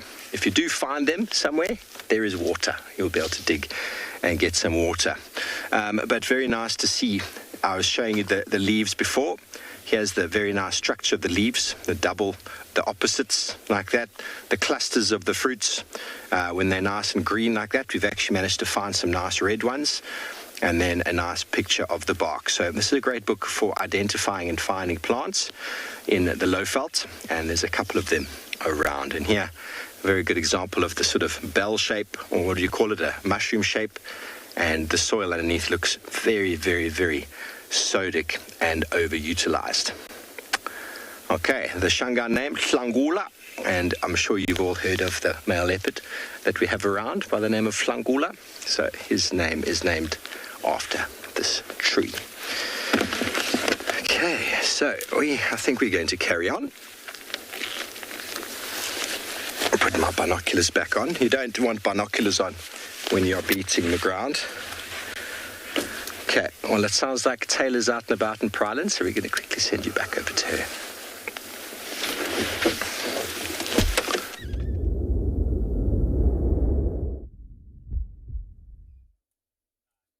That is indeed correct. We have been out and about for quite some time, but we thought we'd stick by a marula tree that can't run away from us. My name is Taylor McCurdy, and on camera with me today is Niels, and we are here at Pridelands Conservancy, which is part of Tswalu Game Reserve and the Greater Kruger Park. Now, as I'm sure most of you are aware, unless it's your first time watching, then you probably won't know this, but we have an exceptional amount of elephants on Pridelands. And one of the things that we're seeing happening at the moment with all the elephants coming through is, unfortunately, they are tackling our beautiful big trees. This is a marula tree, like I said, and you can see, if you just have a look, all of these markings that you can see here. I know it doesn't look like much. It almost, probably from the camera, it probably looks quite flat, but it's actually dug quite deep into the inner bark of here. These are all scorings from the elephant's tusk, which is amazing. So you can see that's how they've used that to sort of rip up and get into this section here. You can see how I've just exposed now the nice soft cambium layer. And this is, of course, as most of you all know, again, we speak about this quite often, where it's the level where all the nutrients basically go up and down in the xylem and the phloem, from the roots all the way to the leaves. And you can see quite a bit of resin secreting from here. I've never actually tried the resin from a marula tree, so I definitely think I'm going to have a bash at it. Doesn't look like there's any ants on it or anything. But, normally a good sugary, it actually doesn't taste too bad. It's now getting stuck on my teeth, which is really great. I'll just swallow that. Now, we've spoken about lots of different animals also that like to eat the gum on the trees. And some of the gum, especially from, well, the acacia species, or the Vachelia and Senegalia, as they've now been renamed, they, of course, have much sweeter gum. The gum from the marula, or the resin,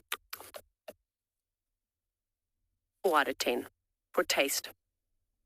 Stickiness, well, it's right up there, 8.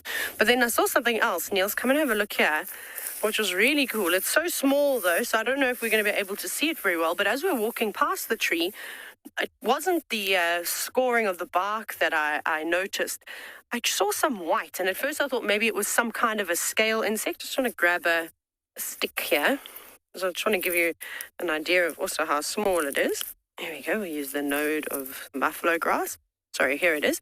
And you can see there's little tiny pieces of the cambium layer, or the inner bark that is out here. And there's a tiny little hole inside there too. So unfortunately, as we know, elephants stripping the bark expose the softer parts of the wood, which make it very easy for insects to, of course, start boring inside it. And I suspect this must be the larvae of a boring beetle of sorts. that has gone inside here. You can see there's quite a few tiny little holes. Here's another one. Must be inside there, and it's just pushing out the little bits of, it's like miniature sawdust. It's really cool, actually. Interesting. I can't see anything inside there, and I don't know how deep that hole goes. I'm actually just going to see if I can have a look. But it looks quite deep. I feel like I can see something in there, but I don't know if that's because my eyes just want to see something. But anyways, sooner or later, something like a green woodhooper is going to come around here. And we'll probably try and probe into a tiny little hole like that, because they've got very long, slender bills, and they'd be able to reach the larvae. Or even a woodpecker.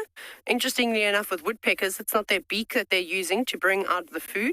They might use their beaks to chisel around a little hole like this to make it slightly wider, but then they'll actually push their tongues all the way in, and it's almost, it's got like a spear or little barbs, and it's quite sticky and goes all the way in, and it will bring out the larvae that way. So they're not pulling it out with their beak. So it's a nice adaptation that woodpeckers use their tongues for. But it's awesome. No ants today, no insect life, in fact, but I'm not surprised. It's been quite cold, and we've had some very, very rainy days. It rained quite a bit last night, just outside of the reserve, but it was drizzling this morning, and it's quite overcast and chilly. I actually should have worn a jersey, but as South Africans, of course, we don't like to wear jerseys and long pants. But of course, if it's cold, I'm going to wear long socks, because, you know, that's going to protect me, hey? That's really going to keep my ankles warm, the priority there. Should have put a jersey on. I'm actually cold. We're going to have to up the pace and maybe walk a little bit quicker. But these marula trees are amazing. And I think I found something else.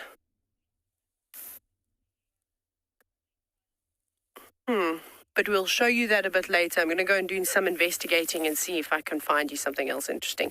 But if we go across to Trishalo, where she's just taking a moment to really enjoy the peace and quiet in the bush.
everybody. Well, just moved on for a brief moment. We'll be setting up our medicinal segment shortly. Just sit in the bush, Johan, right down in the shade. So the fruits and seeds of the magic warriors are fed upon, specifically by hornbills.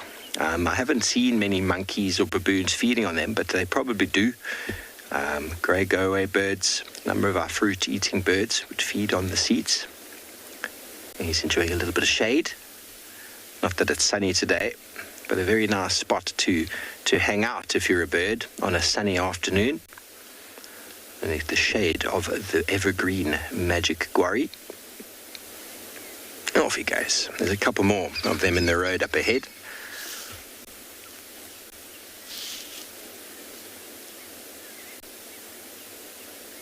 Feeding on all sorts. The time of plenty for our birds. The hornbills have multiplied in an enormous way. You can see that one on the right is still begging for food. It's going, give me food. I know how to feed myself, but I'm begging for food now.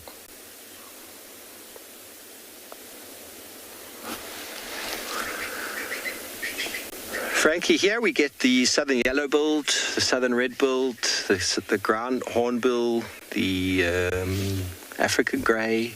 The trumpeters move through. I've seen a few times.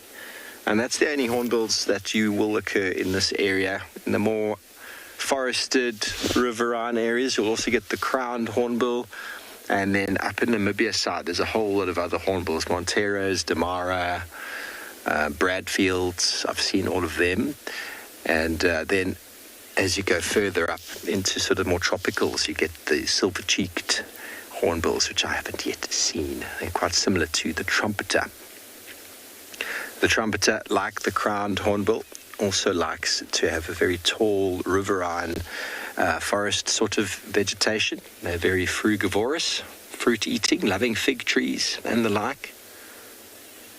So I've only ever seen a trumpeter here twice, and that was flying across once, and the other time was flying across Chitwa Dam into Chitwa Camp itself, no doubt to feed on some of the fruit trees that are growing in there. Okay, well, our shot is about to get bombed by a vehicle I can hear coming, or a tractor. There's a tractor.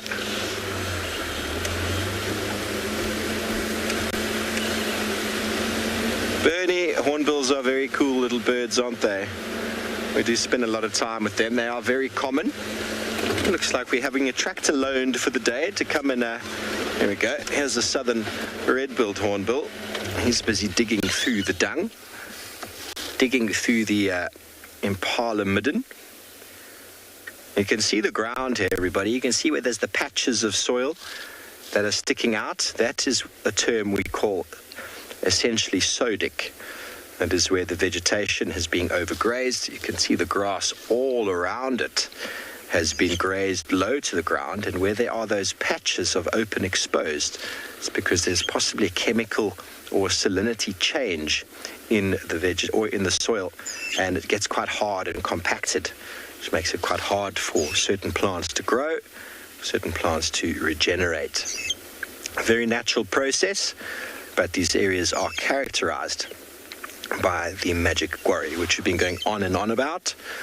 And the habitat that they occur in obviously provides specific habitat for certain individuals. But yesterday, talking about ecology, how some plants and some organisms have got the ability to tolerate salt. The magic guarri has got that ability as well. And we'll talk more about that in the medicinal segment that I'll be setting up in a few moments, about the roots specifically. And although I haven't harvested in roots, we can still talk about them. So this hornbill is picking up insects like peanuts.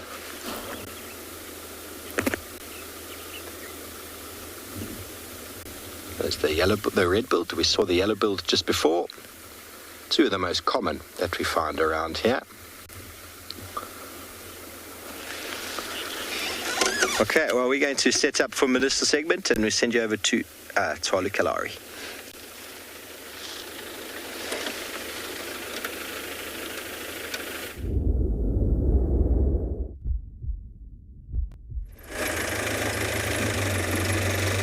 So So folks, we had a little bit of a tech issue there, which we do apologize for, and we're on the move again. We've left our Ngala family of meerkats off foraging.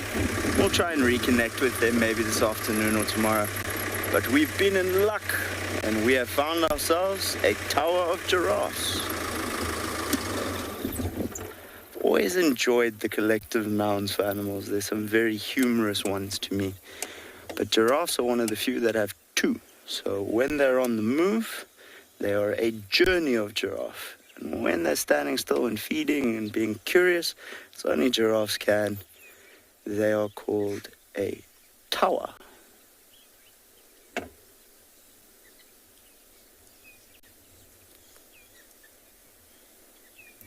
And this looks to be made up almost exclusively of ladies. So one or two ossicones I just need to check. But I do believe the ladies have been to the waterhole and are now heading off.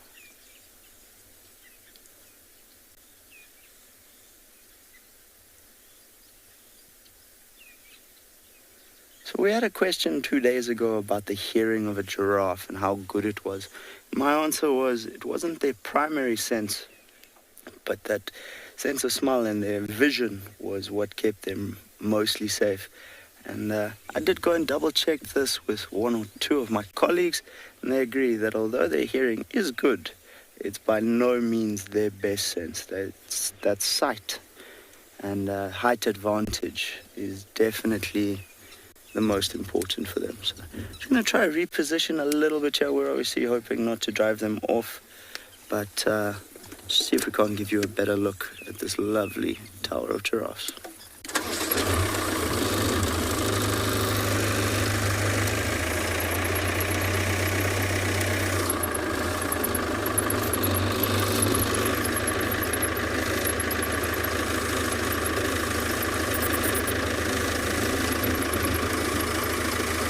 So a question from Vicky about, do a giraffe's pattern have a specific survival purpose?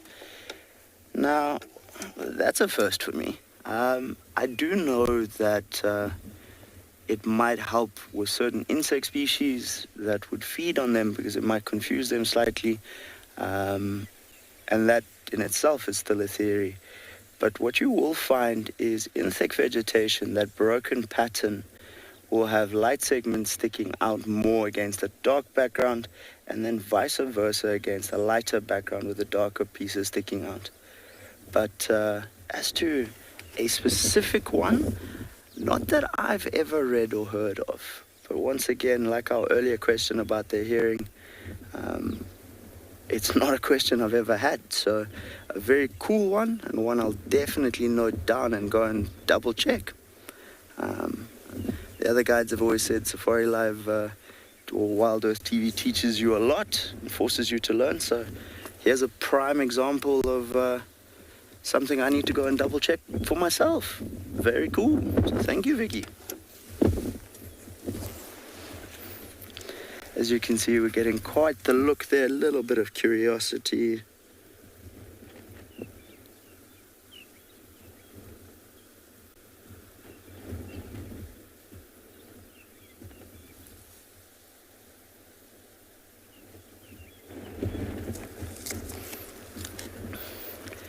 I do know one of the things you can obviously use the pattern for is identifying individuals, as well as telling the difference between certain species. So there is a use for that pattern there for you, Vicky. So we've just had another question. How long is a giraffe's neck? Well, there's a fun one. I'd say it alternates from individual to individual. Obviously, males are taller than females. And although it sounds like a silly answer, how long is a piece of string? Every individual will be different. The one thing they do have in common is obviously how many neck vertebrae they have, which is the same as us. It's 7, just a much larger bone, obviously. So to give you a specific how long is a giraffe's neck, I'd hate to say. I would be guessing. But height-wise, anything up to about 5.5, 6 meters for the bulls, and the females are generally a little bit shorter, anywhere up to about 4.5, 5 is kind of the average. So taking a look at them, I'd say easily 35, 40% of that height is neck, maybe.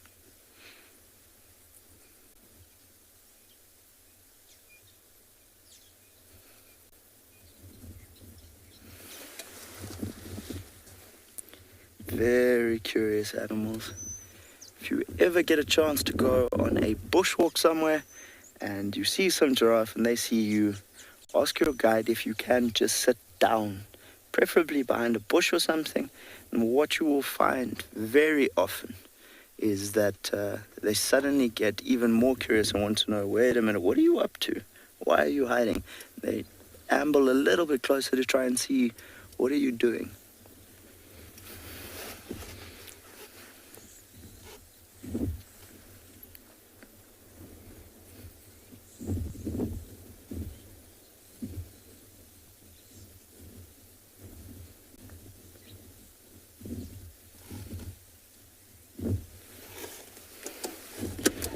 We're going to try and reposition again, folks. They are walking away from us.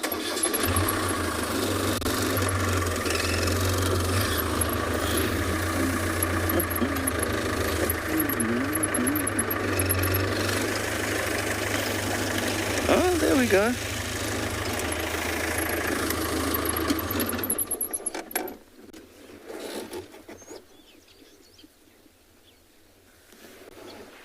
They're hopefully going to cross the road here. So where we are now, the wind is swirling. We're fairly close to the mountains, but we're in a little bit of a depression. But the primary direction is from the giraffes towards us. So coming from the north and heading south.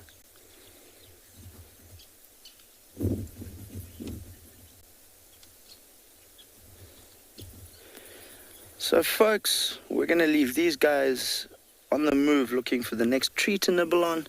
I believe Steve has a little bit more medicinal knowledge to impart to you. Enjoy.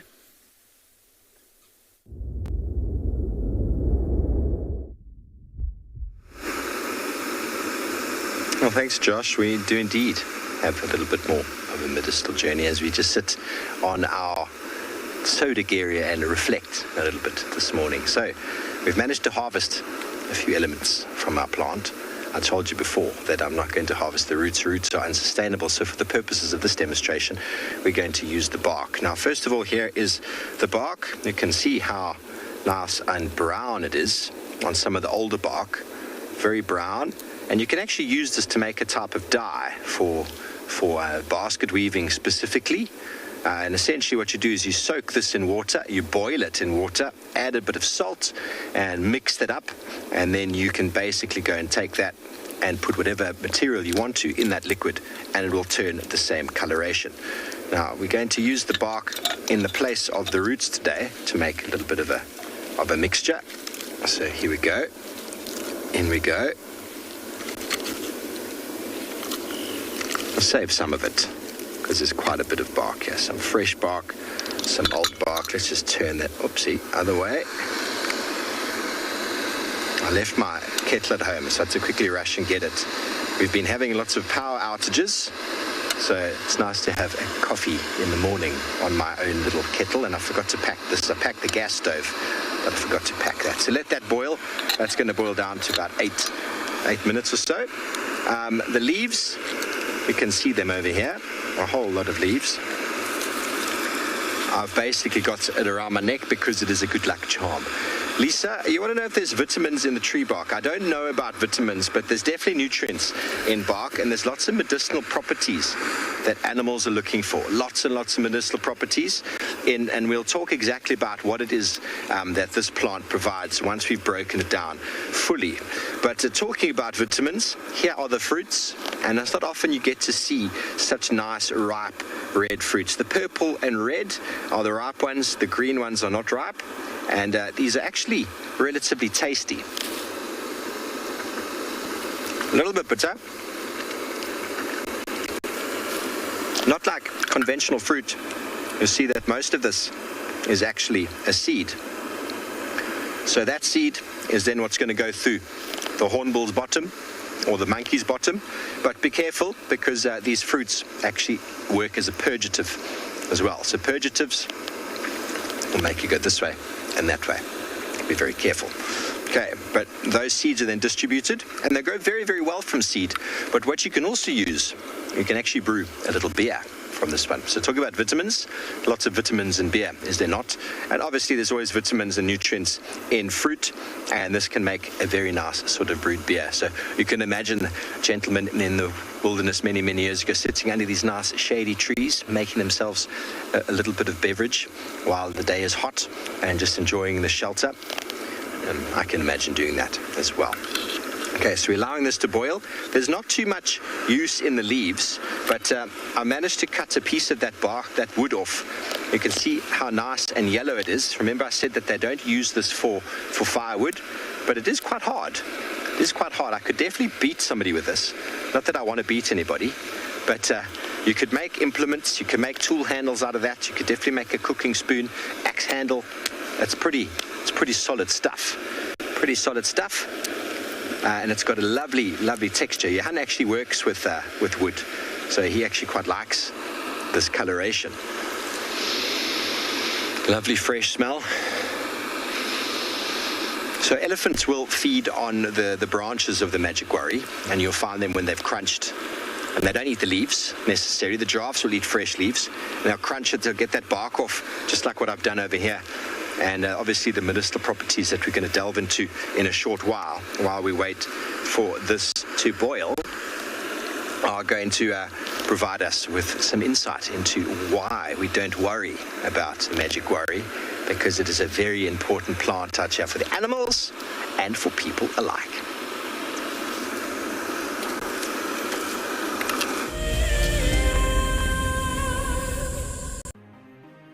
It's the month of March, and WildEarth is offering you the chance to win a brand new prize. Sign up to be a WildEarth explorer, and you could win a 5-day eco-training ranger experience for 2. Eco-training is the pioneer and leader in safari guide and wildlife training in Africa. The lucky winners can look forward to approaching dangerous game on foot, tracking and 4x4 driving, learning about animal behavior, and even spending one night sleeping out under a blanket of stars. In addition, you will also get the exclusive opportunity to join the WildEarth team on the broadcasting vehicle. Sign up to be an explorer now, and it could be you that wins this life-changing experience. Terms and conditions apply.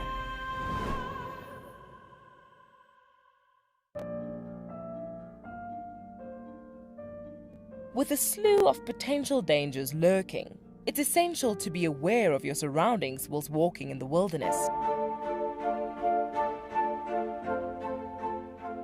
20 yards away from one of the most endangered species.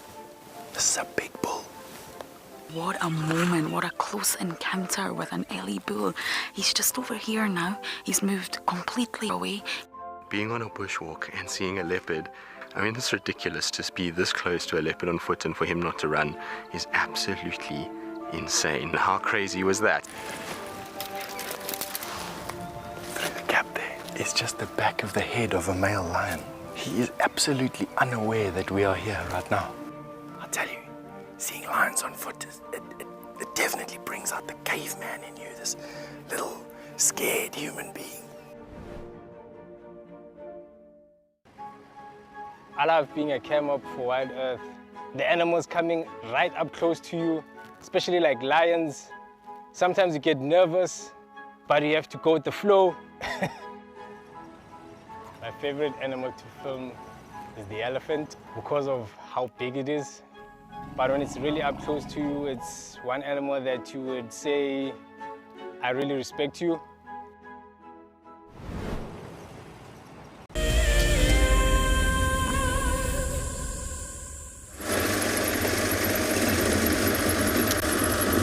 Well, folks, I hope you learned something interesting on that side of the world from Steve. We find myself and BK ambling along south. We're not quite sure what we're looking for, but we're just having a look around. I think often, as is the case here in the bushveld, that when you're not going anywhere in a hurry, you can see the most amazing things, be it landscape or vegetation, cool animals or birds. There's never a shortage of things just to look at. So sit back, enjoy a few moments of peace and quiet on what could be a chaotic Monday, and let's see where we land up.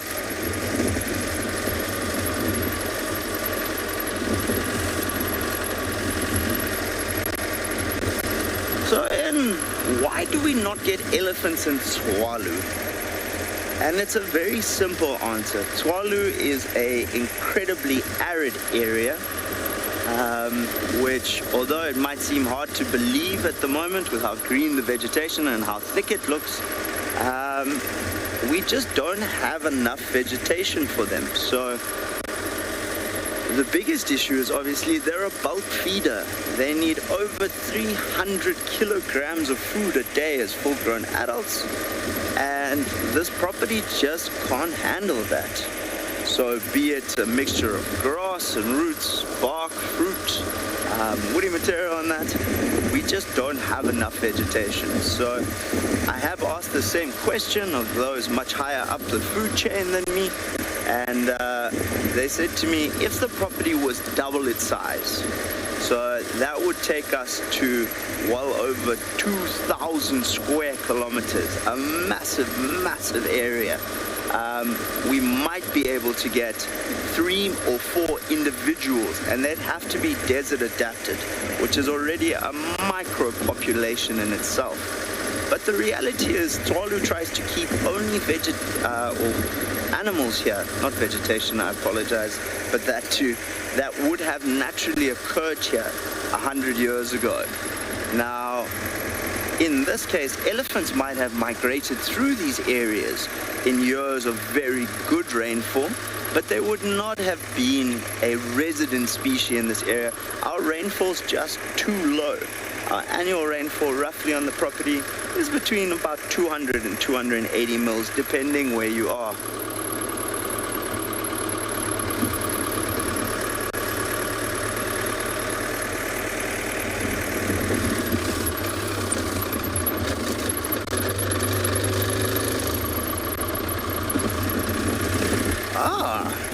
Once again, as I said earlier, you just really never know what you're going to find.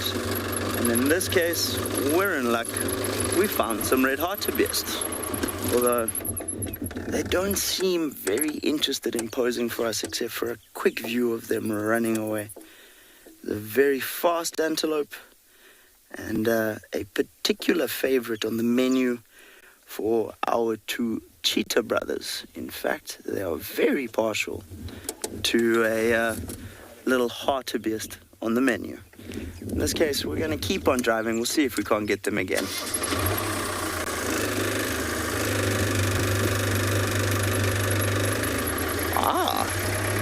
So I believe we're about to send you off to Djuma, where Trishala has something to share with you. We're going to see what else we can find.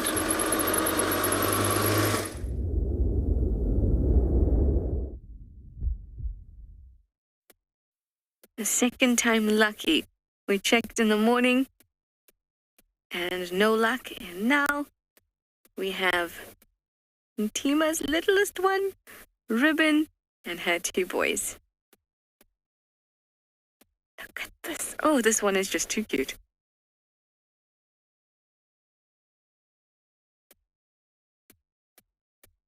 Remember that, oh, Ribbon is grandma. So she does try her luck a little bit. I did see her once attempt to suckle from Ribbon. Well, see, I shouldn't say her or him. Ntima's little one, I suspect, is a boy. But still quite small to be 100% sure. But Ribbon is grandma to this little one.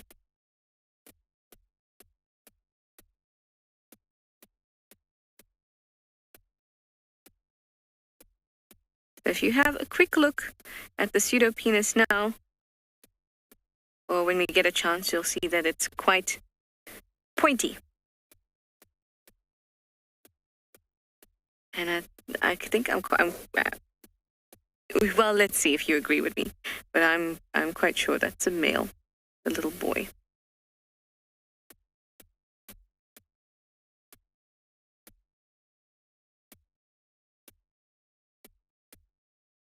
It almost looks like a diamond at the edge, or at the end of it.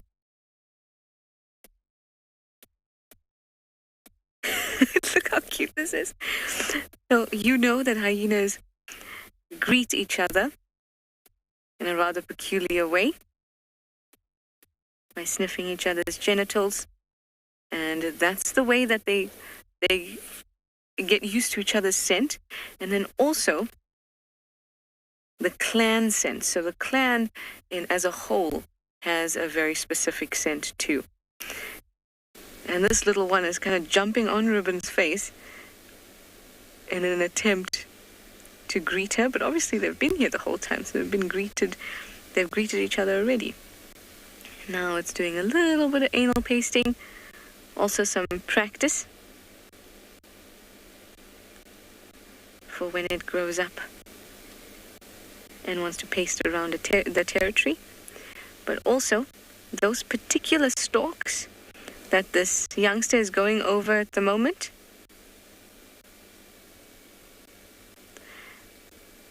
these stalks have been pasted by numerous clan members, and so they'll go over each other's pastes to also reacquaint themselves with the scent of the clan.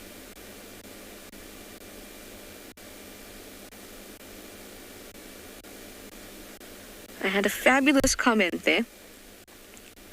I think it was by somebody named Bernie Lulu.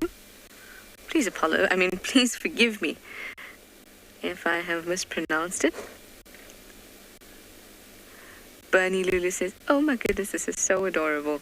It really is. And this littlest one is particularly cute. Because I can't say that it's cuter than the others. It's just particularly cute.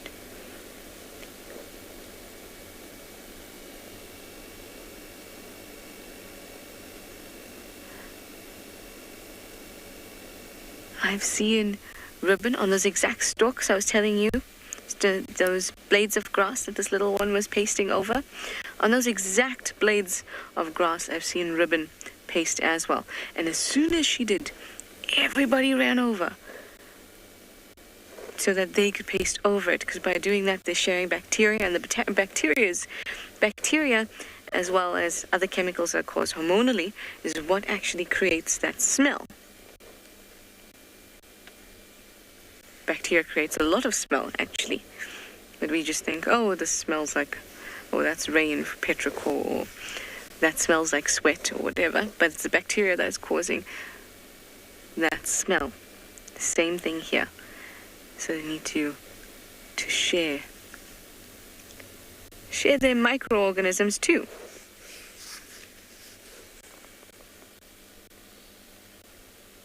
Alison, you'd like to know at what age the spots start to appear? Between 2 and 3 months, those spots will appear.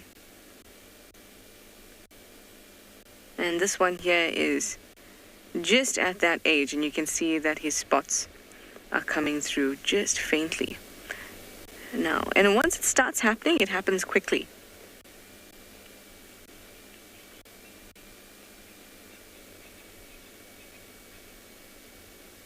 Do you see how much braver he's gotten? He used to be really nervous and always stick to the den and run straight in when he saw the car coming, or if other hyenas came.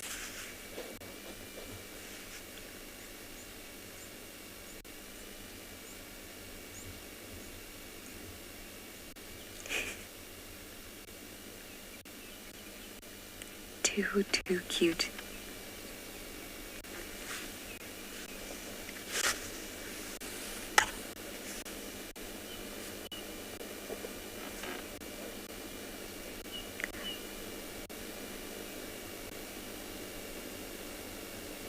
So I've actually been seeing them at both the dens. The original one, or rather the one that's further east of here, one that we've spent lots of time with them, and I've been seeing them at this one. But who I see at which den changes a lot. And like I said, when the clan is this big and there's this many cubs, and the ages vary so much, you'll find that they move quite a bit within that vicinity. And that's one of the benefits of having used and known, excuse me, something just flew into my nose, known dens in the same area.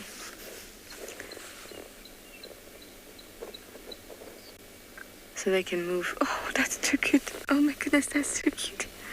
Oh, oh, that's so cute. I think this cub is looking over in the direction of Steve, because he's got another medicinal lesson planned for you.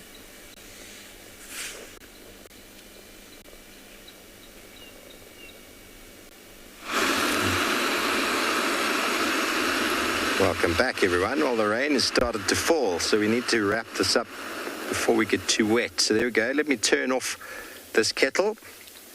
I've taken a small sample of the liquid before. Let me pour it for you now. Here we have made a lovely decoction. A decoction is about 8 to 10 minutes. This has been about 15 now, I think. See that brown coloration. So if you added a little bit more of the older bark, I suppose. You see, I found some of one of the stumps that I broke off. You see how purple that color is there. So you definitely be able to get that coloration out of the dye. So anything like this, you soak in water, you boil it to get that color out, and then you put in some normal salt, mix it up, and then soak whatever you want for about 12 hours, and it will come out that color, which is really, really nice. Okay, so while we allow this to cool down, it's quite warm, let me I took one sample, now we boiled it for a little bit longer. Let's have a little look at a second sample, if it's changed in color. I don't think it will have. So the active ingredient, there's only so much that comes out of it. You'd have to add extra bark to it. But that is obviously for dyeing. Now, the root itself, which we haven't harvested today, can be chewed as a purgative and can also be chewed to assist with a headache. But what's also been nicely used with the magic guarri root, oopsie, and many of you have seen this done before in the past, and I do apologize if it's repetitive, but some people have never known this before. But the magic guarri works very well as a assistance in toothache, and for those out there who have forgotten their toothbrush at home, it also works very well as a toothbrush. Just got to get that bark out, get a little edge like that, and then you crush that with your teeth.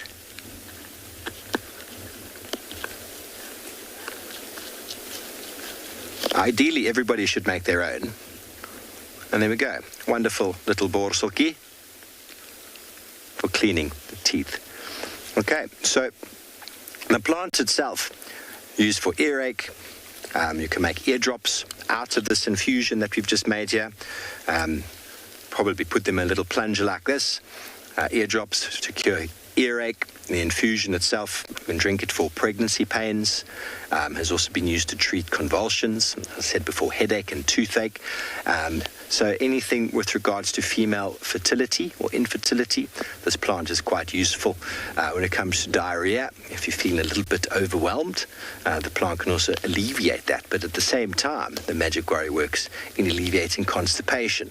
So how exactly that works is obviously different doses and different amounts for loosening the stool or for softening the stool. So when it comes to medicinal plants, always be careful in the amount you take and take a little bit at a time, because you never know what might transpire if you have too much. Okay, this is extremely hot. I'm going to have to add a little bit of cold water. I'm going to drink it because everybody loves it when I drink my teas. I'm wondering if Johanna's brave enough today to drink some of this. Johan, I can't hear you all the way back over there. Okay, so we're expecting it to be rather bitter.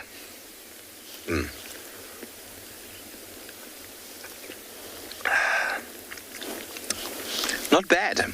I could actually have that with a little bit of honey, and it would be quite nice. A little bit of honey. Okay, everybody, so that, in a nutshell, is the magic worry. From brewed fruits to making some beer, to magic charms or lucky charms that can keep you wealthy, can keep you healthy, and can keep you on your toes, to bark that can help you to dye your basketware and your weavings and maybe a t-shirt or two into brown or sometimes even a purple coloration, and then into a very, very useful root product that is able to help with toothache, earache, a wide variety of venereal diseases, curing up. We've got some people who are going to drive past and wave at us and think, what are these mad people doing? Cure all sorts of stomach ailments, from constipation to diarrhea, and at the same time, if you have any pregnancy pains, can also help with whatever pain you might be feeling. So from the magic worry's ability to clean one's teeth, we also have the wonderful coloration, as I said before, in the bark. And thank you for joining us once again on another medicinal plant journey. We're going to get rid of our liquid, as we do in the old-fashioned way. There we go, Elton. That is about all I have to say about the magic worry, everybody. Cheers.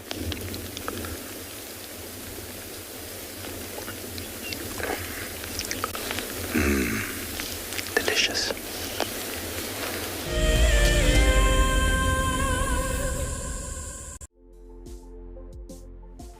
On the 27th of April, WildEarth will be turning 14 years old, and we wouldn't be here if it wasn't for all of you. And to celebrate, we will be finishing the beautiful book that we started last year that looks at the history so far. But we do need you to be part of it. Please submit your most memorable sighting, or what WildEarth means to you, or even just your name and a comment to be included inside the book.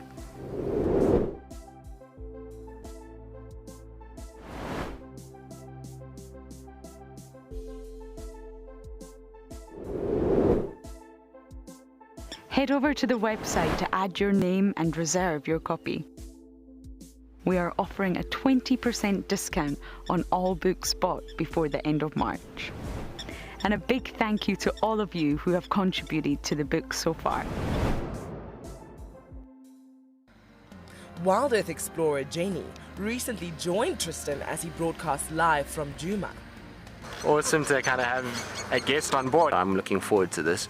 This is Jenny. Hi everyone. And Jenny is the first of our Ticket to Dream holders. If you want to go on safari with a WildEarth guide whilst honing your bush knowledge and of course featuring in one of our shows, then head over to our website. Literally being with Tristan on the vehicle today has been incredible. It has truly been a dream come true. Sign up to be a WildEarth explorer and you could be making your first ever on-screen appearance. I would highly recommend being a part of the Explorer program and being able to be a part of an interactive live drive.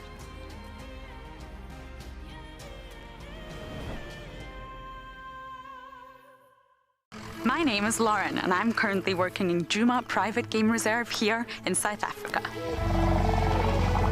I love answering your questions during the live safaris. It's my favorite part. It feels like you're on the vehicle with me and I'm able to teach you exactly what you want to know. If you want to ask a question on WildEarth, then you need to register on our website. Once registered, you must go to the live safari page and ask your question below the live feed.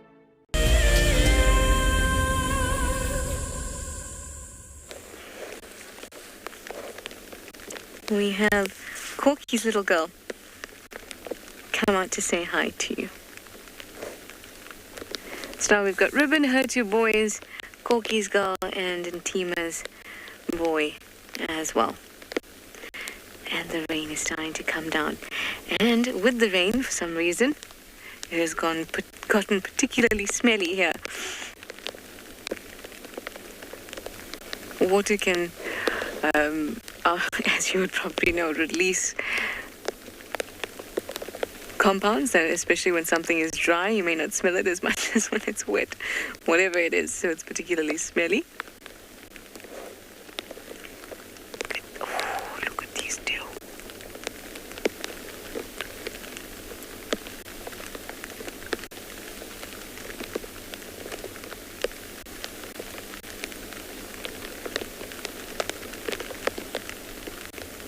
Love to watch them play like this.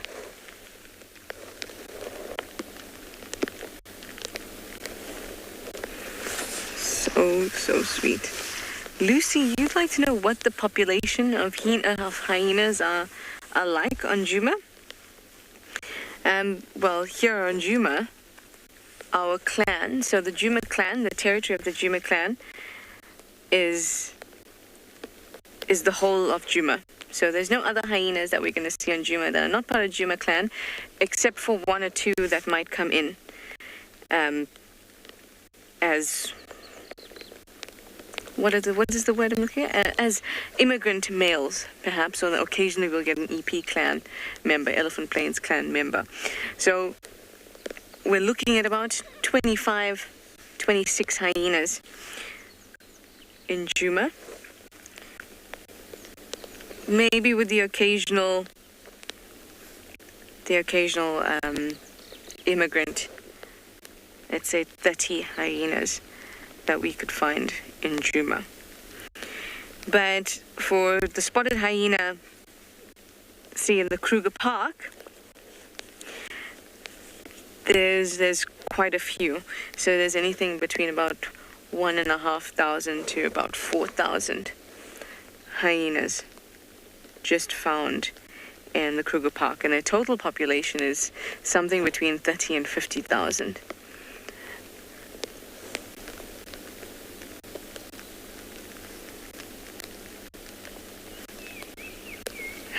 Spotted hyenas are doing pretty well. They're the most numerous predator in the area. And I'm glad to say that their population is doing well. In fact, in conservation terms, they're of least concern. So you know how we get vulnerable, etc. They're of least concern.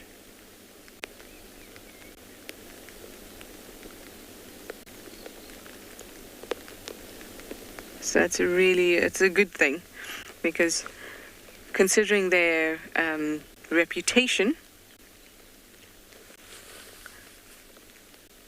that's always been a very positive thing when we're with hyenas and we sit with them, because so often with other predators we sit with, even if they're not endangered, their populations are declining. And more often than not, it's an animal that really needs active conservation. And when we sit with hyenas, it's a really nice alternative to that usual narrative. It feels good to know that their populations are doing well and they're of least concern. But that shouldn't determine whether we try to conserve them or not. It just means that it's less dire than the others.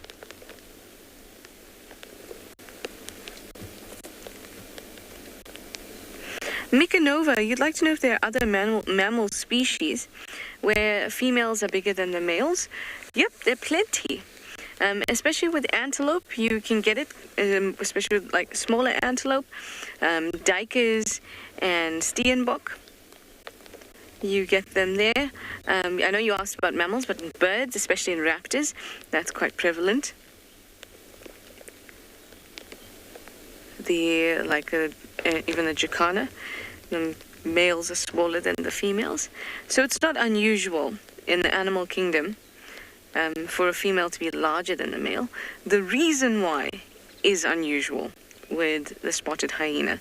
So the reason why females are larger than males in the spotted hyena is because they need to outcompete males. So at one point when it was a critical time in their genetics, females became large and it was an advantage for them because they could outcompete males at carcasses. Outcompeting males at carcasses resulted in their bigger size being selected for. So instead of something just being like, oh, okay, this is by chance, they're bigger, and then it goes away because it's not particularly beneficial, instead it stayed because it is beneficial. It meant they could outcompete them, they could eat more, they could become larger, and then by those two things, they had to also become a little bit more aggressive, a little bit more dominating. And the way, or the animals that would, or the females that would express that best would be the females that happen to have just a little bit of elevated testosterone or androgens. Androgen and dione to be exact, but those are just sex hormones. So those females who had higher levels of male sex hormones ended up doing well at carcasses too. So they had the advantage of a large size and extra aggression, or more easily aggravated at least. That also bode well for them. So the structure of the pseudopenis is a result of having an excess amount of male sex hormones in them. So that's why it's not a real penis. It doesn't function as a penis. But the body has a certain plan. Certain cells have certain plans. So they know that when this is present, this gets expressed. It's the same thing if you have animals that, you can even get animals that express male components even though they're female, because something is high. They have higher testosterone or higher estrogen. That's because the body is used to expressing certain things as a result of having a high amount of this or that. And so a higher amount of those male sex hormones resulted in the pseudopenis. So all those things work together to give us a matriarchal hyena society. So that's coming back to your question. It is not unusual for females to be larger than males. It does happen across several different species.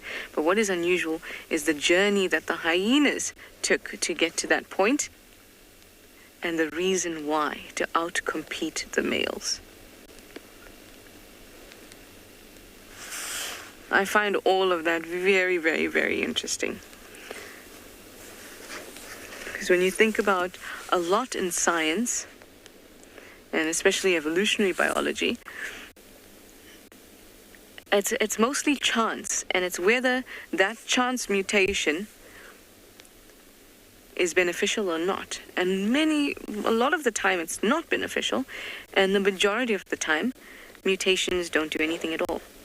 It's not, you don't get to see it until the environment changes or something changes, and then all of a sudden something that was not beneficial at all or meant nothing before becomes relevant. And that makes me very, very excited. And I promise I do have an exciting life outside of feeling excited about evolutionary biology.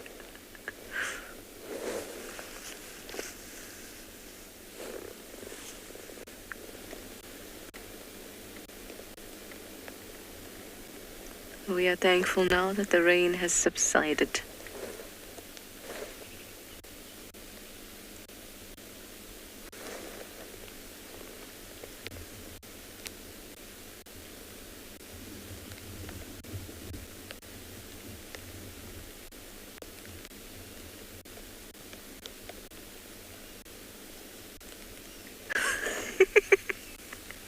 He just jumped on top of Ruben's cubs.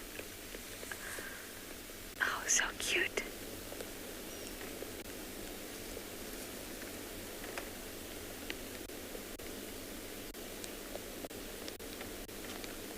So much energy, so much time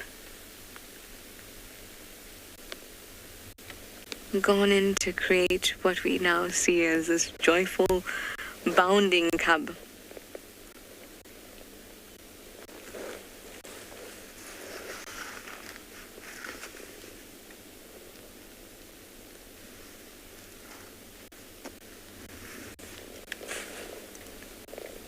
Just lovely. Well, I hope that I haven't spoken too soon about the rain. Well, we'll we'll check it out. I'll send you over to Tswalu for a quick update.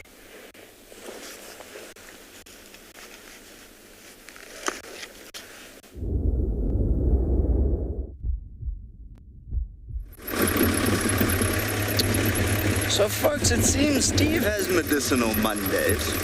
Trishala was talking about the difference in size between males and females in certain species.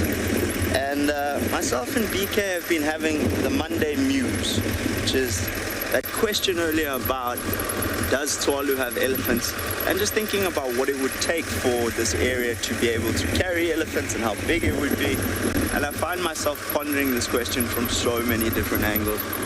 But on Trishala's point, I think, although not the norm in many species, I do know here on Tswalu that where females are bigger than males, an obvious example would be in our birds of prey, although not something necessarily easily noticeable. Once you start paying attention to it, it does become quite obvious. And then obviously in our brown hyenas as well. So it seems there's just this never-ending thirst for knowledge, and the more you pay attention, the more you realize how little we actually know, as well as how much more we want to know. So for every question we get answered,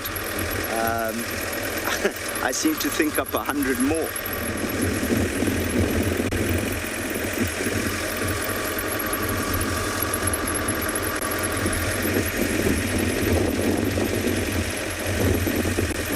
Lovely wind coming in from the north.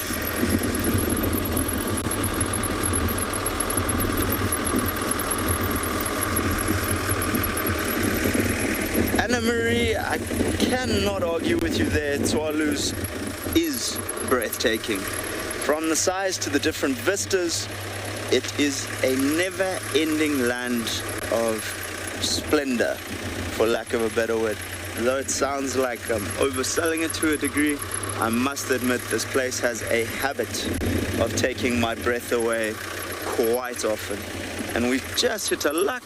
We've got two lovely ostriches there, a nice male and a female by the looks of things. He is obviously dark black. Quite a large coat there, there's very fluffy feathers, where she is lighter gray. Oh, and it looks like they've decided they want to have a race with us. Unfortunately, I'm not allowed to speed, so they'll be winning automatically on this one.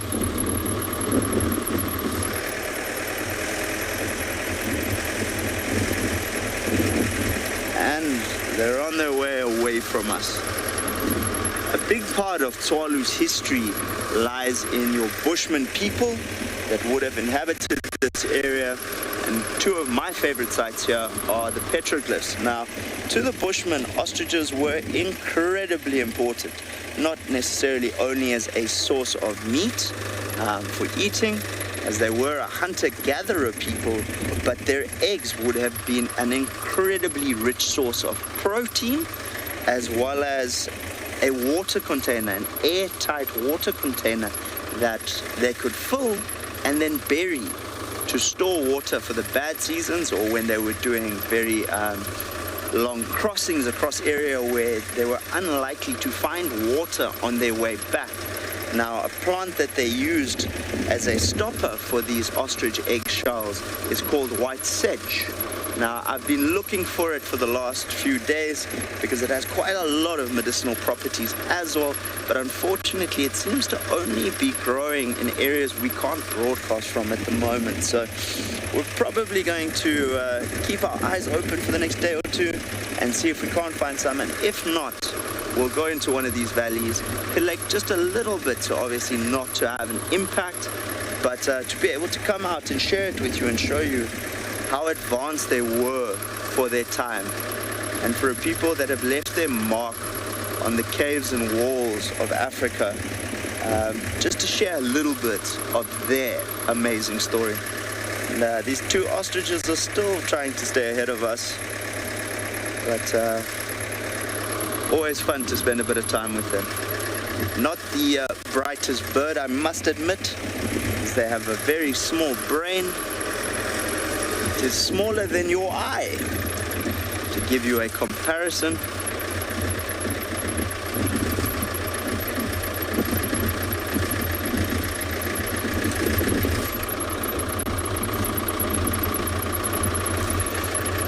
so I think we're gonna give Mr. and Mrs. Volstruis some space. We're gonna bumble on, and we're gonna be sending you back to Tswalu with her hyenas. Enjoy.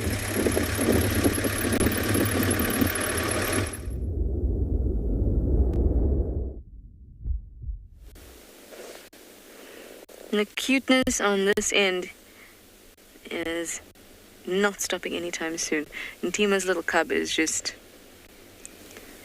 I don't know what he's done today, but he is definitely very cute. Been rolling on his back and biting his paws.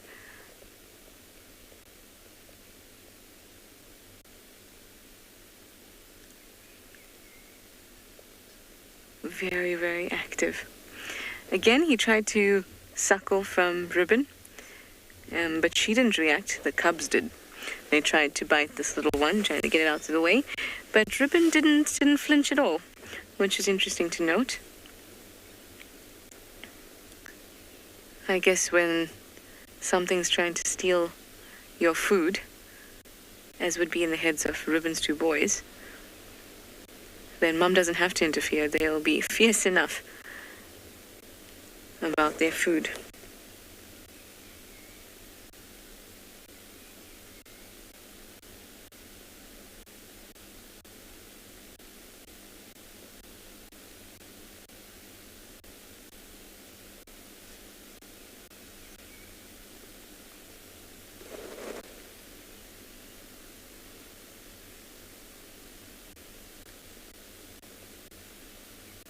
Hi, Karen. You say that this little one is super busy this morning. Yes, very, very busy. Like a busy body, just moving, moving, moving. When we drove in, it kind of stood there and looked at us. I think he feels a little bit king of my castle, or king of my den today. Very busy and all by himself. I really like that. You know, when little cubs, even little babies or youngsters, toddlers, they can be so busy by themselves, completely entertained. I love seeing that.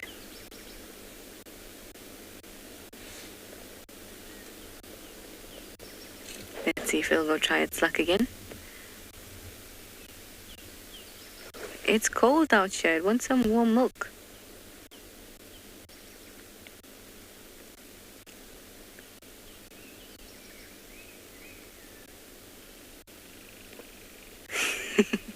Thought about it, definitely thought about it.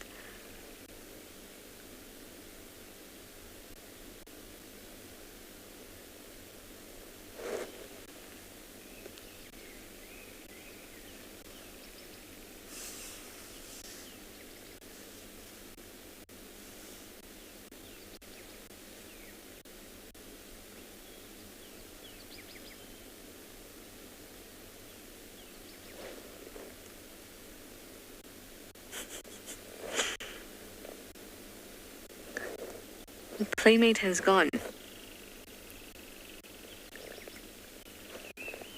Corky's cub was this little one's playmate.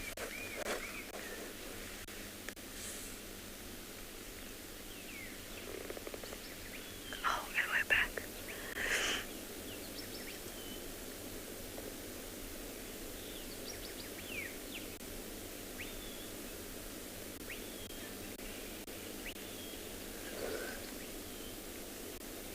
Hi, Sophie. You'd like to know if hyenas only scavenge or do they also hunt? They most definitely do hunt. In fact, they hunt half of the time, at least. Sometimes they hunt about 80% of the time. That's most of the time. But at the least, they hunt at least half of the time. But when they hunt, it's very quick. And we've only seen it seldom, sometimes up on quarantine. So, and they kind of keep it quiet because they want to make sure they don't have to share what they hunt or their prey with anybody else. So they keep it quiet and they eat. And occasionally if they take something big, maybe one or two will be together. But they most definitely don't only scavenge. I did get another question, but I didn't get the viewer's name. But I'm sure I'll get some help in a moment. There was one before Sophie's.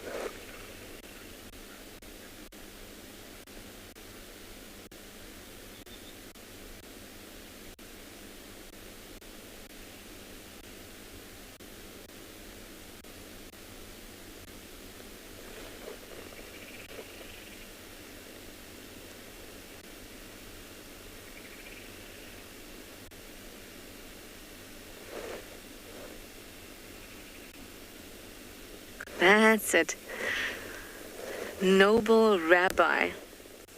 Hello and welcome. If you'd like to know where are the biggest populations or where the majority of the spotted hyena is found, in South Africa, in the Kruger,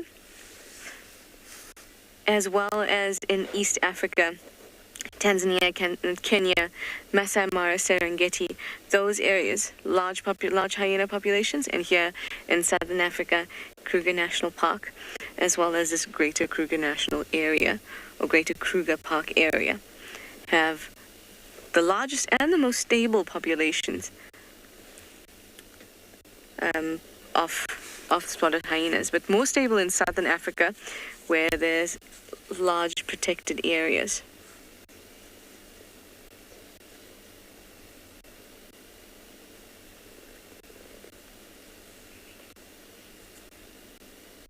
We've been fortunate to be able to witness hyenas in the Masai Mara, as well as them down here, at least the Masai Mara in the past. So it's been a good comparison.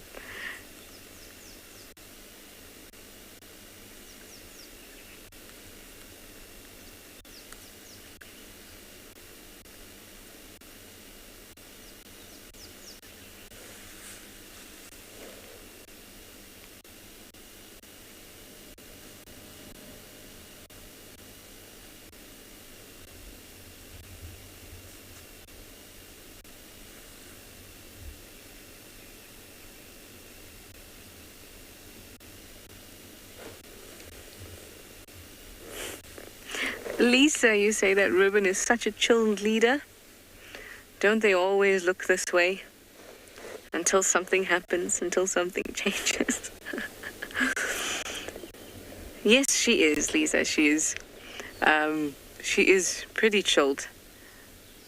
But she also has quite a commanding presence. And I see when she arrives at the den, the hyenas stand up quite tall, go straight up to her, ready to greet. They show their submissiveness.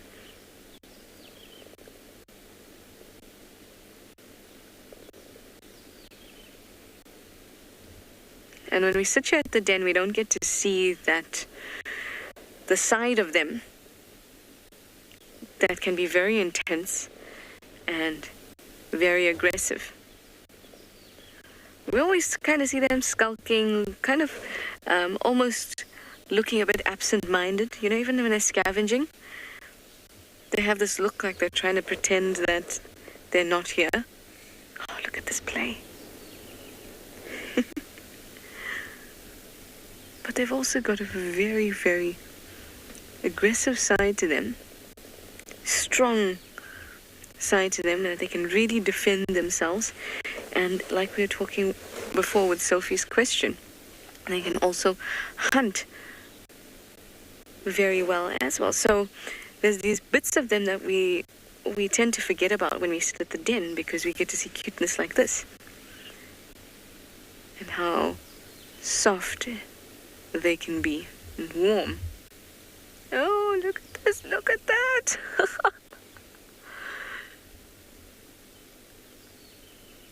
What a hug.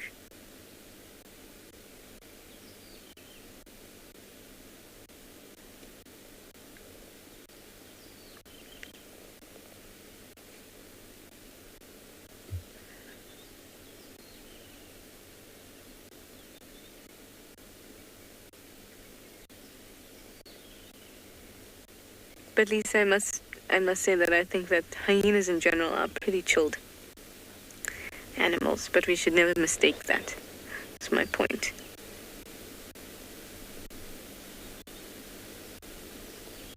Look at that. Even when we see them at camp, they're pretty chilled. But you can never take that for granted.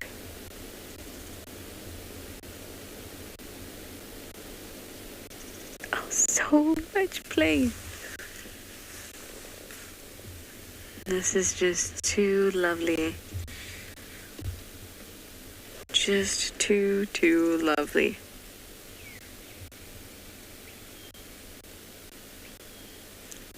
Mandy, you'd like to know what the average weight of a hyena is? So as you know, the males are smaller than the females, but the females can be even upwards of 70 to 80 kgs. You get a nice big female, you can even say that there'd be about 90 kgs. But the average is between 70 and 80 for a female, and the males that are smaller, you're looking more between about around 60.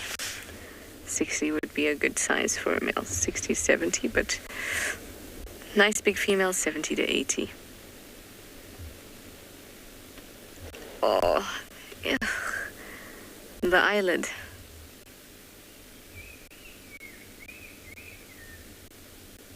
Oh, now the nose. Wow, Ribbon is very, very tolerant. Okay, Lisa, I completely agree with you 100%. She's super, super chilled. At least here at the den, and especially today. I mean, I don't know any granny that would put up with this extent of play. I certainly wouldn't be biting my grandmother's nose, eyelid, and ears and not expect any recourse.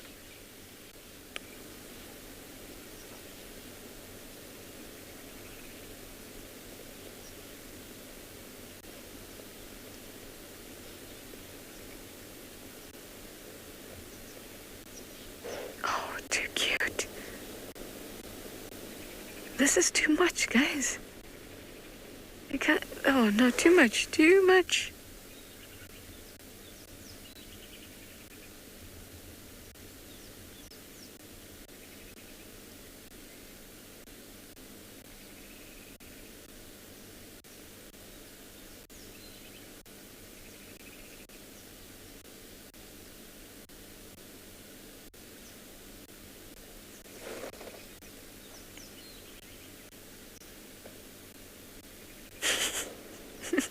Goodness. I'm just enjoying myself. Here we have 10 minutes left of show, and if this is how we end, I'll be very glad just to watch this unfold. Ruben just yawned, and the little one kind of launched itself between her jaws. What are you doing?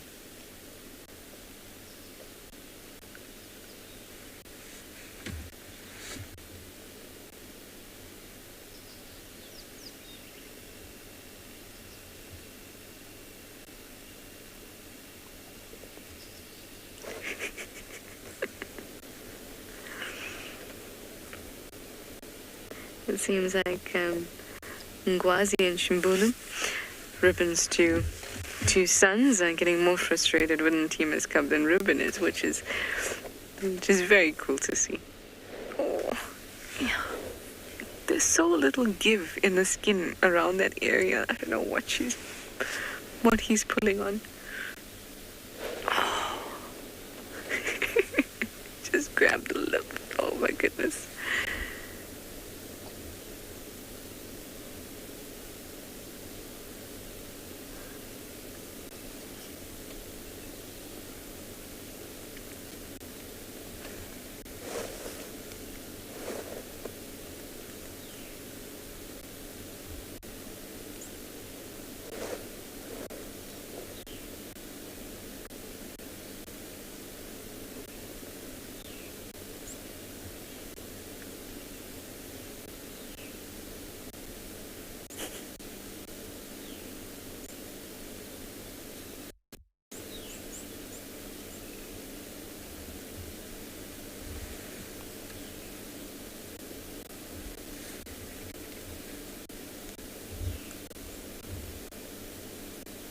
This is just magic.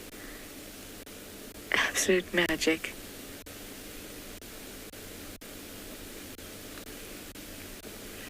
Hi, Susan. You're 5 years old. Do you think, or you hope, that this cub will remain as playful as it is now when it's an adult? I hope so too, Susan.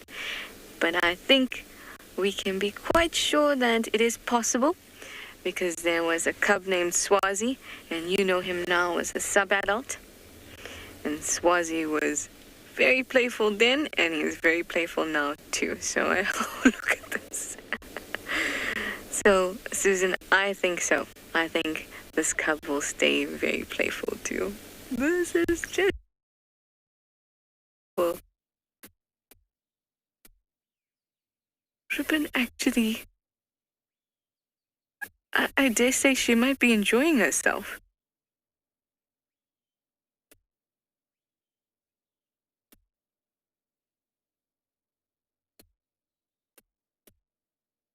Ears are such great things to bite and to hold and to kind of smash in the hand.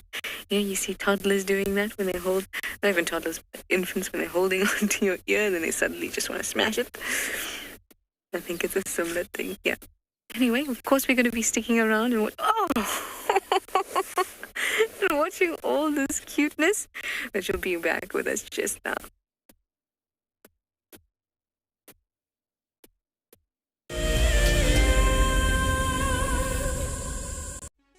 For all of you WildEarth explorers who bought plaques, today is the day that you will make your very first safari on our vehicle. Because we are quite remote here in the bush, they have taken some time to arrive, but I am happy to say they are here and they look great. Marcel has spent the day attaching them. Let's take a look. Before we mount these nameplates, we just give a light dusting of green paint. This is to better match them to the color of the vehicles and also to decrease the reflectivity of the metal and thereby staying sensitive towards the animals. Bumbo crew, hopefully Dan Black, Liesel Apgar and Alicia George. Well, it's time for me to get ready to take you all on a safari. Let's go.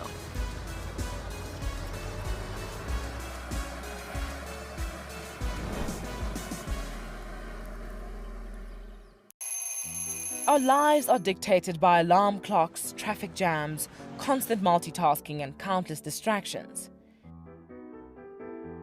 The wilderness is where many of us feel the most human. On a bushwalk, we become part of the natural landscape. As you step off the vehicle, everything comes alive.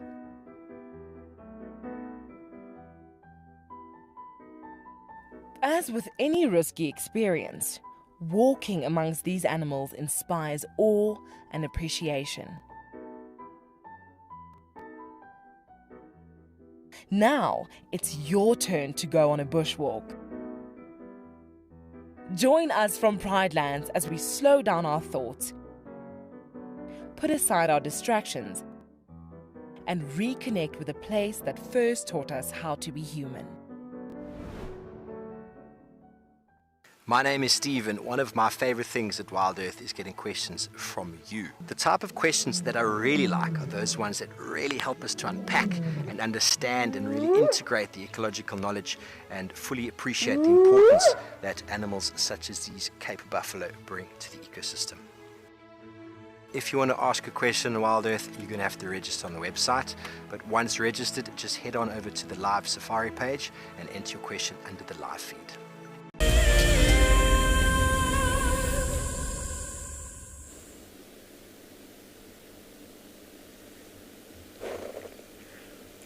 Still an abundance of cuteness going on here.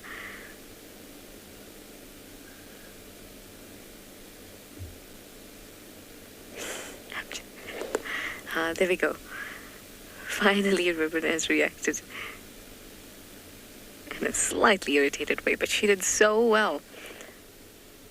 She really let Ntima's cub have a field day on her face. Oh, and the cuteness is not done. We now have a stick.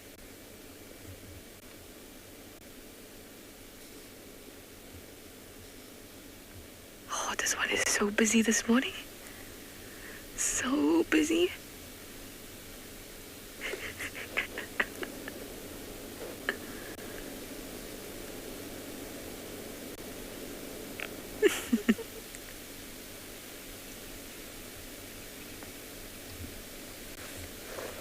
Bit of bush clearing now.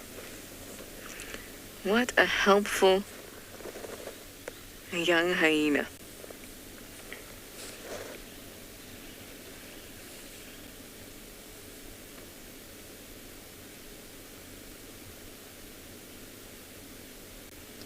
Time spent with the Djuma clan is always so valuable. It's a clan we know well. We know the individuals well. And when we spend time like this, from the time they're cubs, we get to know them and watch them and see their personality. And we can know things about them.